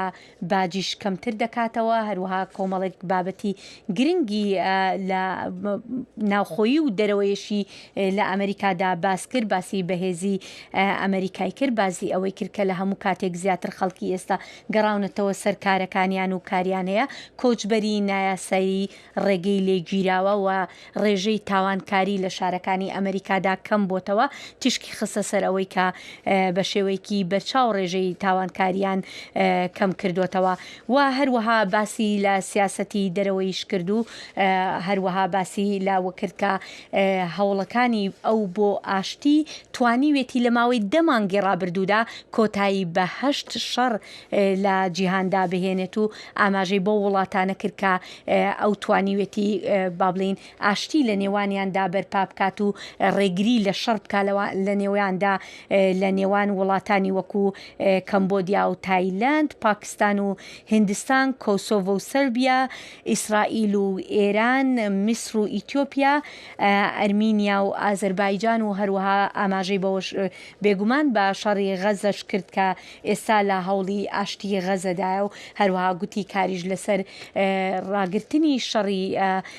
رووسیا و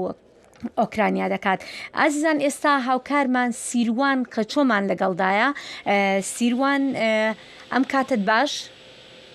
سەرچاوا هێرە گەلێک سپاس بۆ ڕۆمالکردناتە. سپاس. سیروان گوێمان لە سەرۆک دۆناڵد ترامپ بوو، بەڕاستی باسی لە زۆر بابەت کرد و یەکێک لە بابەتە گرنگەکانی کە باسی لێوە کرد بابەتی ئاشتی بوو و هەروەها باسی ئێرانیشی کرد کە بێگومان زۆر کەس چاوەڕوانی ئەوەیان دەکرد کە بزانێت سەرۆک ترامپ لەسەر ئێران چی دەڵێت و باسی ئەوەی کرد کە ڕاستە ئەمریکا دەیەوێت ینی ئاشتی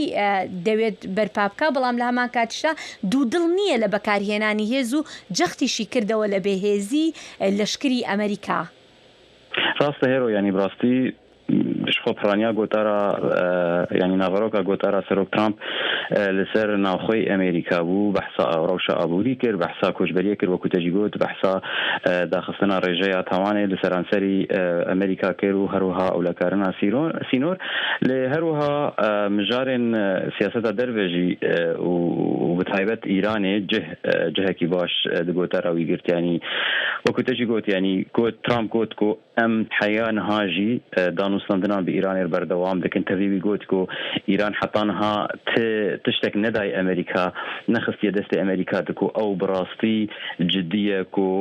چەکێ ناڤۆکیان بەرنامە خۆیان چەکێ ناڤۆکی ڕاوەستینە و ئێدی دەست بە دیالۆگێکە ئاشتیە بە ئەمریکار بکە لێوی گوت هین تەڤولۆژی هین گوت و بێژ بەردەوامن لێوی دەهەمان دەمێ دەگوت ئەڤ نایە وێ واتەیە کو ئەمریکا بژارەین دنتنەنە ترامپ بتایبەتی بەحساوەیەکی کرد کو ئیران وەکو وڵاتێکی سپۆنسەرە تەرۆرێ لە جیهانێ نابەکو چەکین وێ ناڤۆکی هەبوو و ترامپ گوت کو ئەزێ ڕێ نەدم ئیرانی ئەف تشت هەبێ ئەفتێ گەلێک تشتان تێوێ واتەیە لەوێ ژبەرگو ئەم دەزانن نەها گەلێک هەشتێن شەڕیێن ئەمریکی لە دەڤەرە ڕۆژهەڵاتە ناڤین بتایبەت دەردەورە ئیرانی هاتنە شاندن بۆ وێ دەکێ لێ دەکێ کۆم بوونە جه دەگرن گەلێک دەبێژن دەبەکو ئەڤژی بەشێک بژوێ استراتیژیە لێ دەماکۆ دانوستاندن لجنيف وبريوه لمسقط بيكاتن ونهال جنيف بردوام دبن قراسية منها دبك وروجاس بين شمي بيك ورا أمريكا آمديك وبجارية لشكري جيب كاربينا أنكو كريارك لشكري دجي إيراني بكاربينا سیروان هەروەها ئاماژەی بەوەش کرد ئاماژەی بە ئۆپراسیۆنەکەی ساڵی ڕابردووش کرد کە گوتی لە ئۆپراسیۆنی چەکشینی وەشەودا بەرنامەی ناوکی ئێرانمان لە ناو داوە ئاماژەی بەوە کرد کە ئەمە لە ماوەی دەیان ساڵی ڕابردوو ئەمە ڕێبازی ئەمریکا بۆ کە نەهێڵێت ئەمە ئێران دەستی ڕابگات بە چەکی ناوکی و بێگومان باسی لە خۆپشاندانەکانی ئەم دواییەش کرد و ئاماژەی بە نزیکەی 20,000 کەس کرد بەلایانی کەم ببوورە بەلایانی کەم 20,000 کەس کرد کە لەو خۆپشاندانانەدا لەلایەن هێزەکانی ڕژێمی ئێرانەوە کوژراون.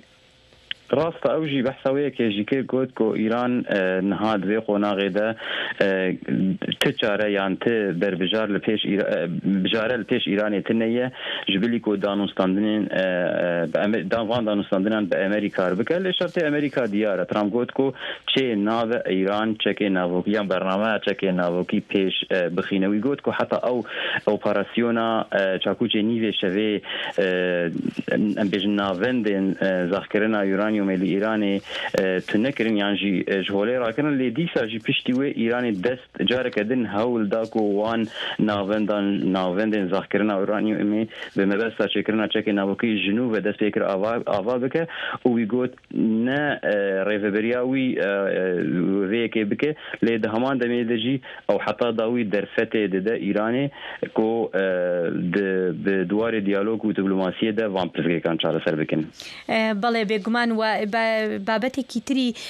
گرنگیش ئەوە بوو کە باسی لە ڤێنزوێلاش کرد باسی لەوە کرد کە هێرشەکانی ئەم دواییانە بۆ بابلین بۆ کە سەرۆکی پێشووی ڤێنزوێلایان لەسەر کارلادا و ڕوبەڕووی دادگاکرایەوە لە ئەمریکا هێنرایە ئەمریکا باسی لەوەش کرد و باسی لە پشتیوانەکان کرد لە کارکردنی سەرۆکی ئێستای ڤێنزوێلا لەگەڵ ئەمریکادا کە ئەمریکا لەگەڵ ئەوە کار دەکات لە ئێستادا و بێگومان باسی لە سەرنجێکی زۆری لەسەر بابەتی ناوخۆی و بە تایبەتی ڕێگریکردن لە دەستەی تاوانکاری لە ناوخۆی ئەمریکا بابەت ینی زۆر سەرنجی دابوو بەسەر ئەم بابەتە و هەروەها فەنتانیل کە بابلین مادەیەکی هۆشبەرە وەکو چەکی بە کۆمەڵ کوژ ناودێری کردو و قوربانیانی کۆمەڵی قوربانیشی هێنا بۆ بابلین بانگهێشت کردبوو بۆ بەرنامەکە کە تیایدا بە نمونە ئەوانەی دەهێنایەوە کە ڕێبازەکانی سەرۆک کاریگەریەکی باشی هەبوو بۆ باشترکردنی ژیانی ئەو کەسانە و ئاماژەی بە چەند کەسێک کرد لەوێ. راسته يعني بابت انا قش حتى يعني ترامب بقالك شويه بهفدو جريدا ترامب قلت كو مثلا سينو يعني اولا كرنا اسايش كرنا سينور تشتكي جرين بو جبوي نتنه جبو ريل بر كوچبريا نياساي بقرا له هروها دهمان دميده جبو ريل بر درباسبونا مادين هوشبر بتايبت فنتانيل كو بخوا لغور حكومه الامريكيه دبيجه يك سدبن سركيه ين آلودبونه لأمريكا وكريزة كصاغلمي لأمريكا درست كريه جبرولو أو وان كارتيلان وان جروبين كو بازرگانيا قانونيا بازرگانيا مادين هوش بردكن وان وكو رخصنين تيرورست رادقهينه هو لده هينجي قالك رخصنين دن وكو تايبت المكسيك والدفيرين دنيين أمريكا يا باشور راقهينه وشر وان بك ودفيت شارچوية دجي اوبراسيونا لابردنا يعني قرتنا سروكي بري ونزوئلا نیکولاس مادورو دوی چارچوی دبوگا وگو اوگرتن اونها دبیجه ترامپ نها پیوندیا نها ونزوئلا وکو ولات یعنی گوت کو دلسی رودریگز هوالا أمريكاي دوستا أمريكاية ونتناولو يعني جوية شاغي حطانها بسطح هزارا برميل نفطي وبترولي شاندنا أمريكا وأبني شانكو أو زغطوا في شارع أمريكا كو ترامب بيجا آشتي بريا هيزي بكارتينا كاريجرة كاردكه وانجام نوي وكو نمونه فنزويلانو وشخوا وكو تجي قوت هيرو بحثا قالك نمونين دن الفرنسي جيهاني كير بحثا رواندا وكونغو لافريقيا كير بحثا اذربيجان وارمنستان كير بحثا حلو شخوا بحثا ايران واسرائيل كير بحثا قالك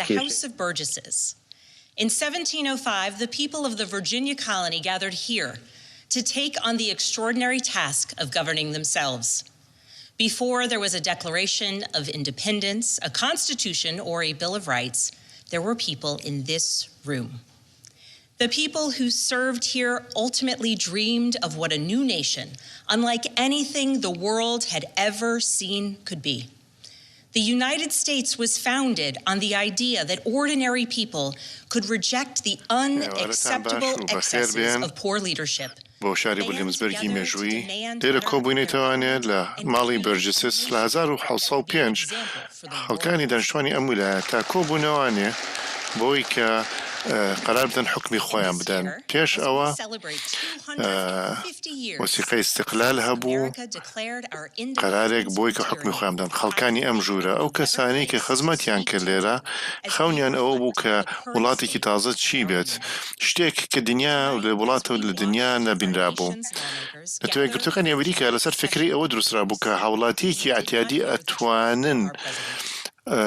سەرکردایەتی ناماقول ڕەفزکەن و داواکەن لە حکوومەتیان باش ژیانێکی باشتریان بۆ دروستکەن و ببن بە وڵاتێک کە نمونە بن بۆ هەموو جیهان. و ئەم ساڵ کە یادی 250 ساڵ ئەکەین لەو ڕۆژەی کە سربەخۆی خۆمان ئەلان کرد، شوێنێکی باشتر نادۆزمەوە وەک لە ئێرە کە باسی و پیاچوونەوەیکی وڵاتەکەمان بکەین. ئەم شەو کە لە بینای پەرلەمان لە کۆنگرس کۆبوو بنەوانێ قسەی ڕاستمان گوێ لێ نەبوو لەسەرەوەکەوە. لەبەر ئەوە بە ئاشکرا و بە ڕازگۆیی قسە بکەین. با لێشتان پرسم خەڵکانی ئەمریکا کە لە ماڵەوە دانیشتوون سێ پرسیار. سەرۆکی ئەمریکا ئیشەکە بۆی کە ژیانی خەڵک هەرزانتر کات بۆ خۆت و کەسوکارە؟ سەرۆک ئیشەکە بۆ تامینکردنی سەلامەتی هاوڵاتی لەناو ئەمریکا و لە دەروی ئەمریکا و ئایا سەرۆکی ئەمریکا بۆ تۆ ئیشەکە؟ وەکو پار ساڵی ڕابردوو خۆم تەرخان کرد بوو بۆی ببم بە حەکمی ویلایەت، دایمە ئاینشتم گوێ لێ ئەبوو. خەڵکی ئەیانوت ژیان زۆر گران بووە و لەسەر بیمەی تەندروستی گران بووە و نرخی خزمەتی مناڵ و ئەمە لە هەموو وڵاتەکە ئەمان بیستەوانێ. چونکە لەوەتی ئەم سەرۆکە بووە بە سەرۆک لە پارەوە، ئەم سیاسەتانەی کە هەمووی پڕە لە مەترسی ئیجباری خەڵکە کات زیاتر لە $700 هەر کەسەی بۆ گەمارێک، جوتیار، کارگاکان، بازاری تەواو لە ناوچووە و ئەو زەریبەدە ئەمریکی ئەیدات. لەگەڵ ئەوەی کە دادگای باڵا پێش 4 ڕۆژ ڕێگەی ئەمان وەستان زەرەرەکە ڕووی داوە. لەگەڵ ئەوەشە سەرۆک نیازی هەیە گومارێکی زیاتر فراوانتر کات و بەرزکردنەوەی باج لەسەر خەڵک و کۆماریەکان لە کۆنگرس نایەنەوێت سەلاحیەتی دەستوری خۆیان بەکاربێنن بۆی ڕێگەی لێ بگرن. ژیانی ئێوە زەحمەتترەکان، ژیانتان گرانترەکان و ژیانتان ناڕەحەتترەکەن بۆی کە بتوانن دکتۆرە ببینن. عیادات و مستەوسەفاتی ناو ڤرجینیا و هەموو ویلایەتەکان دەرگای خۆیان دائەخەن بەهۆی ئەم یاسا گەورە جوانە کە سەرۆکی ئەمریکا پشتی ئەگرێت و لەگەڵ کۆماریەکان لە کۆنگرس. ئەم شەو سەرۆکی ئەمریکا دڵخۆشی خۆی دەرەخست کە تایە بیمەی تەندروستی لە خەڵک ئەسەنێتەوانە و وزە گرانەکات و ماڵ و خانوو و گرانەکات و مناڵی برسی زیاکات. لێرە لە ڤرجینیا من ئیشەکەم لەگەڵ پەرلەمانی ویلایەتەکەمان بۆی کە ویلایەتەکەمان هەرزانتر کەین و ئاسانتریکەین بۆ ژیانی خەڵک. و هەر من نیم. دیموکراتەکان لە هەموو وڵاتەکە چاویان لەسەر ئەوەیە کە ژیان هەرزانترکەن لەسەر مستوای ویلایەتیش و لە ناو هەموو کۆمەڵەکانی ناو وڵاتەکە بە زیرەکترین و ئەبتیکاریترین شێوە وەکو وڵاتێک و میلەتێک ئەمریکی مستحقی ئەوان ئەبێ بزانن کە سەرکردەکانیان چاویان لەسەر ئەوەیە کە مەشاکلەکانیان بۆ چارەسەرکەن کە ناڵن بنون شەوان. ئایا ژیانت چۆنە؟ ئەگەبتوانی کارێکی تازە دەست پێ بکەیت و ئەتوانی دەرمان بکڕیت و تەصحیە بەچی ئەدەی بۆی کە بتوانی خواردن بخۆیت. لەبەر لێتانە پرسم ئایا سەرۆکی ئەمریکا ژیانی خەڵک ئاسان و هەرزانەکە بۆ تۆ ئایلەکە و؟ هەمومان وەڵامەکەی ئەزانین وەڵامەکە نە من لە وڵاتێکە گەورە بووم کە دایکم ممەڕێزە بوو و باوکم شورتە بوو من دوای هەنگاوی باوکم کەوتم بووم بە مفەوەزی فیدرال دژی سپیکردنەوەی پارە و مخدرات ئیشمە کرد شانبەشانی شورتەی ویلایەت و شورتەی شارەکان بۆ تەمینکردنی ژیانی خەڵک و بۆ ئەوەی کە فەرزی یاسا بکەم شورتە لە هەموو وڵاتەکە ئەزانن کە زۆر واجبێکی تایبەتە کە ئەم ئیشە جددیە بکرێت کە تایە بکۆڵنەوانێ لە تاوان و بۆ ژیانی ئاسان هاوڵاتی ئاسانکەن مۆزوع متمانیە سێقەیە و ئەوەش پێویست بەوە ئەکات کە هەستێکی واجب و خۆ تەرخانکردن بۆ میلەت دەربڕیت بەڵام لەگەڵ ئەوەشە سەرۆکی ئێمە ئەچێت مفەوەزی فیدرالی ئەنێرێت بەبێت تەدریب کە چوون خەڵکانێکیان گرتووە کە ئەمریکین خەڵکانی کە هاتوون بۆ ژیانێکی خۆش باشتر هاتوونەتە ئەمریکا چوون دایک لە مناڵی شیرەخۆریان جیا کردوتەوانێ کوڕێک مناڵێکی بچکۆلە بە کڵاوێکی شینەوە نێراون بۆ ئۆردوگا و هاوڵاتی ئەمریکیان بەگول لە کوشتووە لە جادەکانمانە هەمووی ئیان کردووە کە هەموویان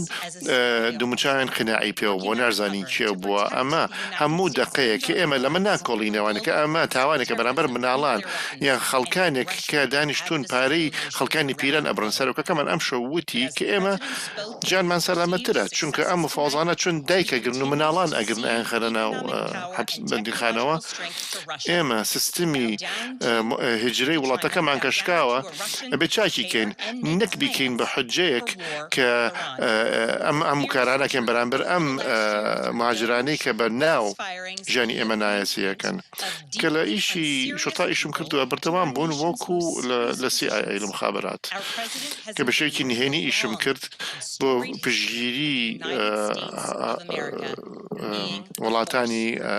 هاوپەیمان بۆ بڵاوکردنەوەی ئاسایش لە هەموو جیهانە بەڵام سەرۆکی ئەمریکا بە هەموو تەسەوەری خۆی کەەوە ئازانە سەرکەوتووە بەڵام ئەچێت هێزی تەکنۆلۆژی و ئابووری تەسلیمی رووسیا ئەکات و سەری خۆی کۆچەکە بۆ سین و لەگەڵ ئێرانە شەڕەفرۆشێت بەڵام لەم ساڵی ئەخیرا لە ڕێی وزارەتی دەو جوانیە و دەرکردنی چەنەها خەڵک لە ئیش و خستنی خەڵکانێکی زۆر ناجددی لە پۆستی زۆر جددیە کارێکی کردو بەڕاستیەکەی وەزعێکی ناوتەوانیە کە ڕۆژەکەمانی ئێستا دەوری ئێمەی ئەمریکای گۆڕیەوە کە ئێمە هێزێک بووین بۆ باشی سەرۆکی ئەمریکا بەڕاستی ئیشەکە بۆ تەمینکردنی سەلامەتی ئەمریکا لە ناو ئەمریکا و لە دەروی ئەمریکا هەموو ئازانی وەڵامەکە نا لە وتاری ئەم شەویە سەرۆک ئەوەی کرد کە دامە ئەیکات دوای کرد و خەڵکیکەی تاوانبار کرد و هیچ ئەنجامێک و حەلێکی ڕاستی نەدا بۆ ئەو مەشاکلانێکە هەمانە زۆری شتەکانی کە هەیە خراپتریشی کردووە هەوڵەدا بەشبەشمان کات وامان لەکە لەگەڵکتریە شەڕکەین دراوسێ بەرامبەر دراوسێ و بازە جارێک سەرەکەوێ لەبەر ئەوە ئەبێ بپرسیت چێ سوود ئەمە بینێت لەم سیاسەتانی کە ئەوەی کات لە کارەکانی کە ئەیکا ئەو تۆزە قانونانی کە یاسانەی کە بە یارمەتی حزبی کۆمەری ئەبێ یەکێکە بێت کە قازانج لەمە زۆرە کات خۆی دەڵەمە ناکات خێزانەکەی هاوڕێیەکانی نسبەتی ئەم گەندەڵی کە هەیە وێنین نییە داپۆشینی قەزایی مەلەفاتی ئەبستینە خۆی نزیکە خاتەوانێ لەگەڵ میران و وڵاتانی دەوڵەمەند بۆ هەدیەی تەیارە و ناوی خۆی خاتە سەر بینایەت بە هەموو بینایەتەکانی واشنگتن دانەرانی ئەم وڵاتە بەو ئوسلوبە نیازیان نەبوو ئەم وڵاتە خۆی ببینێ لەم دووار ڕۆژە لەبەرەوە ئەپرسم سەرۆک بۆ تۆ ئیشەکە هەمومان ئەزانین وەڵامەکە چییە کە وەڵامەکە نە بەڵام ئەمە شتێکی تایبەت لە ئەمریکا چییە ئێمە لەسەر یادی 250 ساڵین دامەزرانی وڵاتەکە چاک ئەزانین لە هەموو وڵاتێکی تر باشتر ئەزانین کە چی ممکنە کە هاوڵەتێکی ئەتیادی و لەوانەی کە لێرە کۆبوونەوە لەم ژوورە ڕەفزی ئەوەی کە ئەم شتەی کە نامەقبولە بۆ داوای زیاترکەن لە حکوومەتەکەیان بینین لە قایمی قوتابیەکان کە خۆیان تەنزیم تەنزیمەکەن بەڕاست و چەپی وڵاتەکە کە دەنگیان وای لێ هاتو ئەمەنە بەرز بۆتەوانێت کە حاکمی تەکسس ناتوانێت بە دەنگیانکان ئازایەتی ئەمریکاکان کە لە مینسۆتا کە بۆ سەلامەتی هاوڵاتیانی خۆیان لەو سەرمایە ئەچن خۆپیشاندان ئاکەن بۆی کە مناڵەکانیشیان بە جەماعی بگەێنن بە کۆمەڵ بۆ قوتابخانەکان بۆی کە لە مناڵ تاکە مناڵ لە باوشی دایکی ڕانەکێشرێ بۆ هۆی شورتا من وەکو دایکە من زۆر دڵگەرمم بەم ئازایەتیان بەڵام زۆر قێزم دێتوانێت لەوەی کە ئەو ئەتوارەیان ئەمریکەکان لە هەموو ئەمریکا هەنگاو دەنێن ئەچن بۆ دەنگدان بۆ ڕەفزکردنی ئەم فەوزایی کە دروست بۆ لە وڵاتەکە و ئێستا بەو ئەتوارانە بەو کردوانە لاپەڕێکی تازە لە چیرۆکی وڵاتەکە نووسن کە من هەڵبژاردنەکەی خۆ من بردەوانێم بە 5 خاڵ زیاتر لە منافسەکەم و 13 کورسی تازەمان لە پەرلەمان بردەوانێ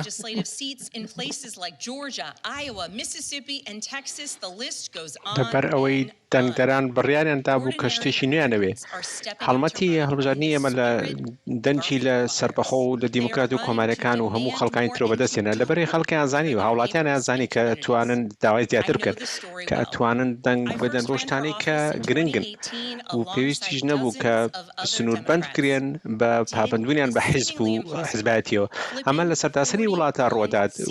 ویلایەتی نیوجەرسی مایکی شێرڵیان هەڵبژارد بە سەرکەوتنێک کە ژمارەیەکی 2 ڕقەمی یعنی زیاد لە 10 بردیانە دیموکراتەکان لە هەندێک ویلایەت کورسیان بردەوە لەکو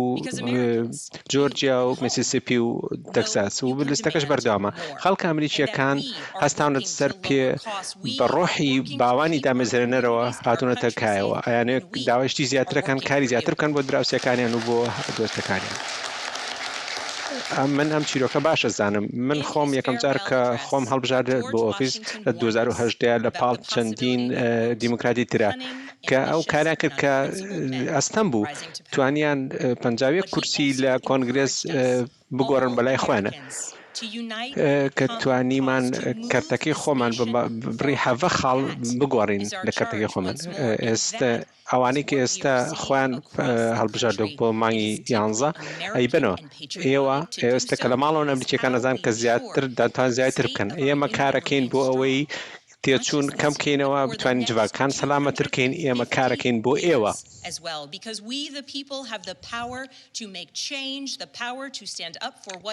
لە دوا وتالیدا جۆرج واشنتن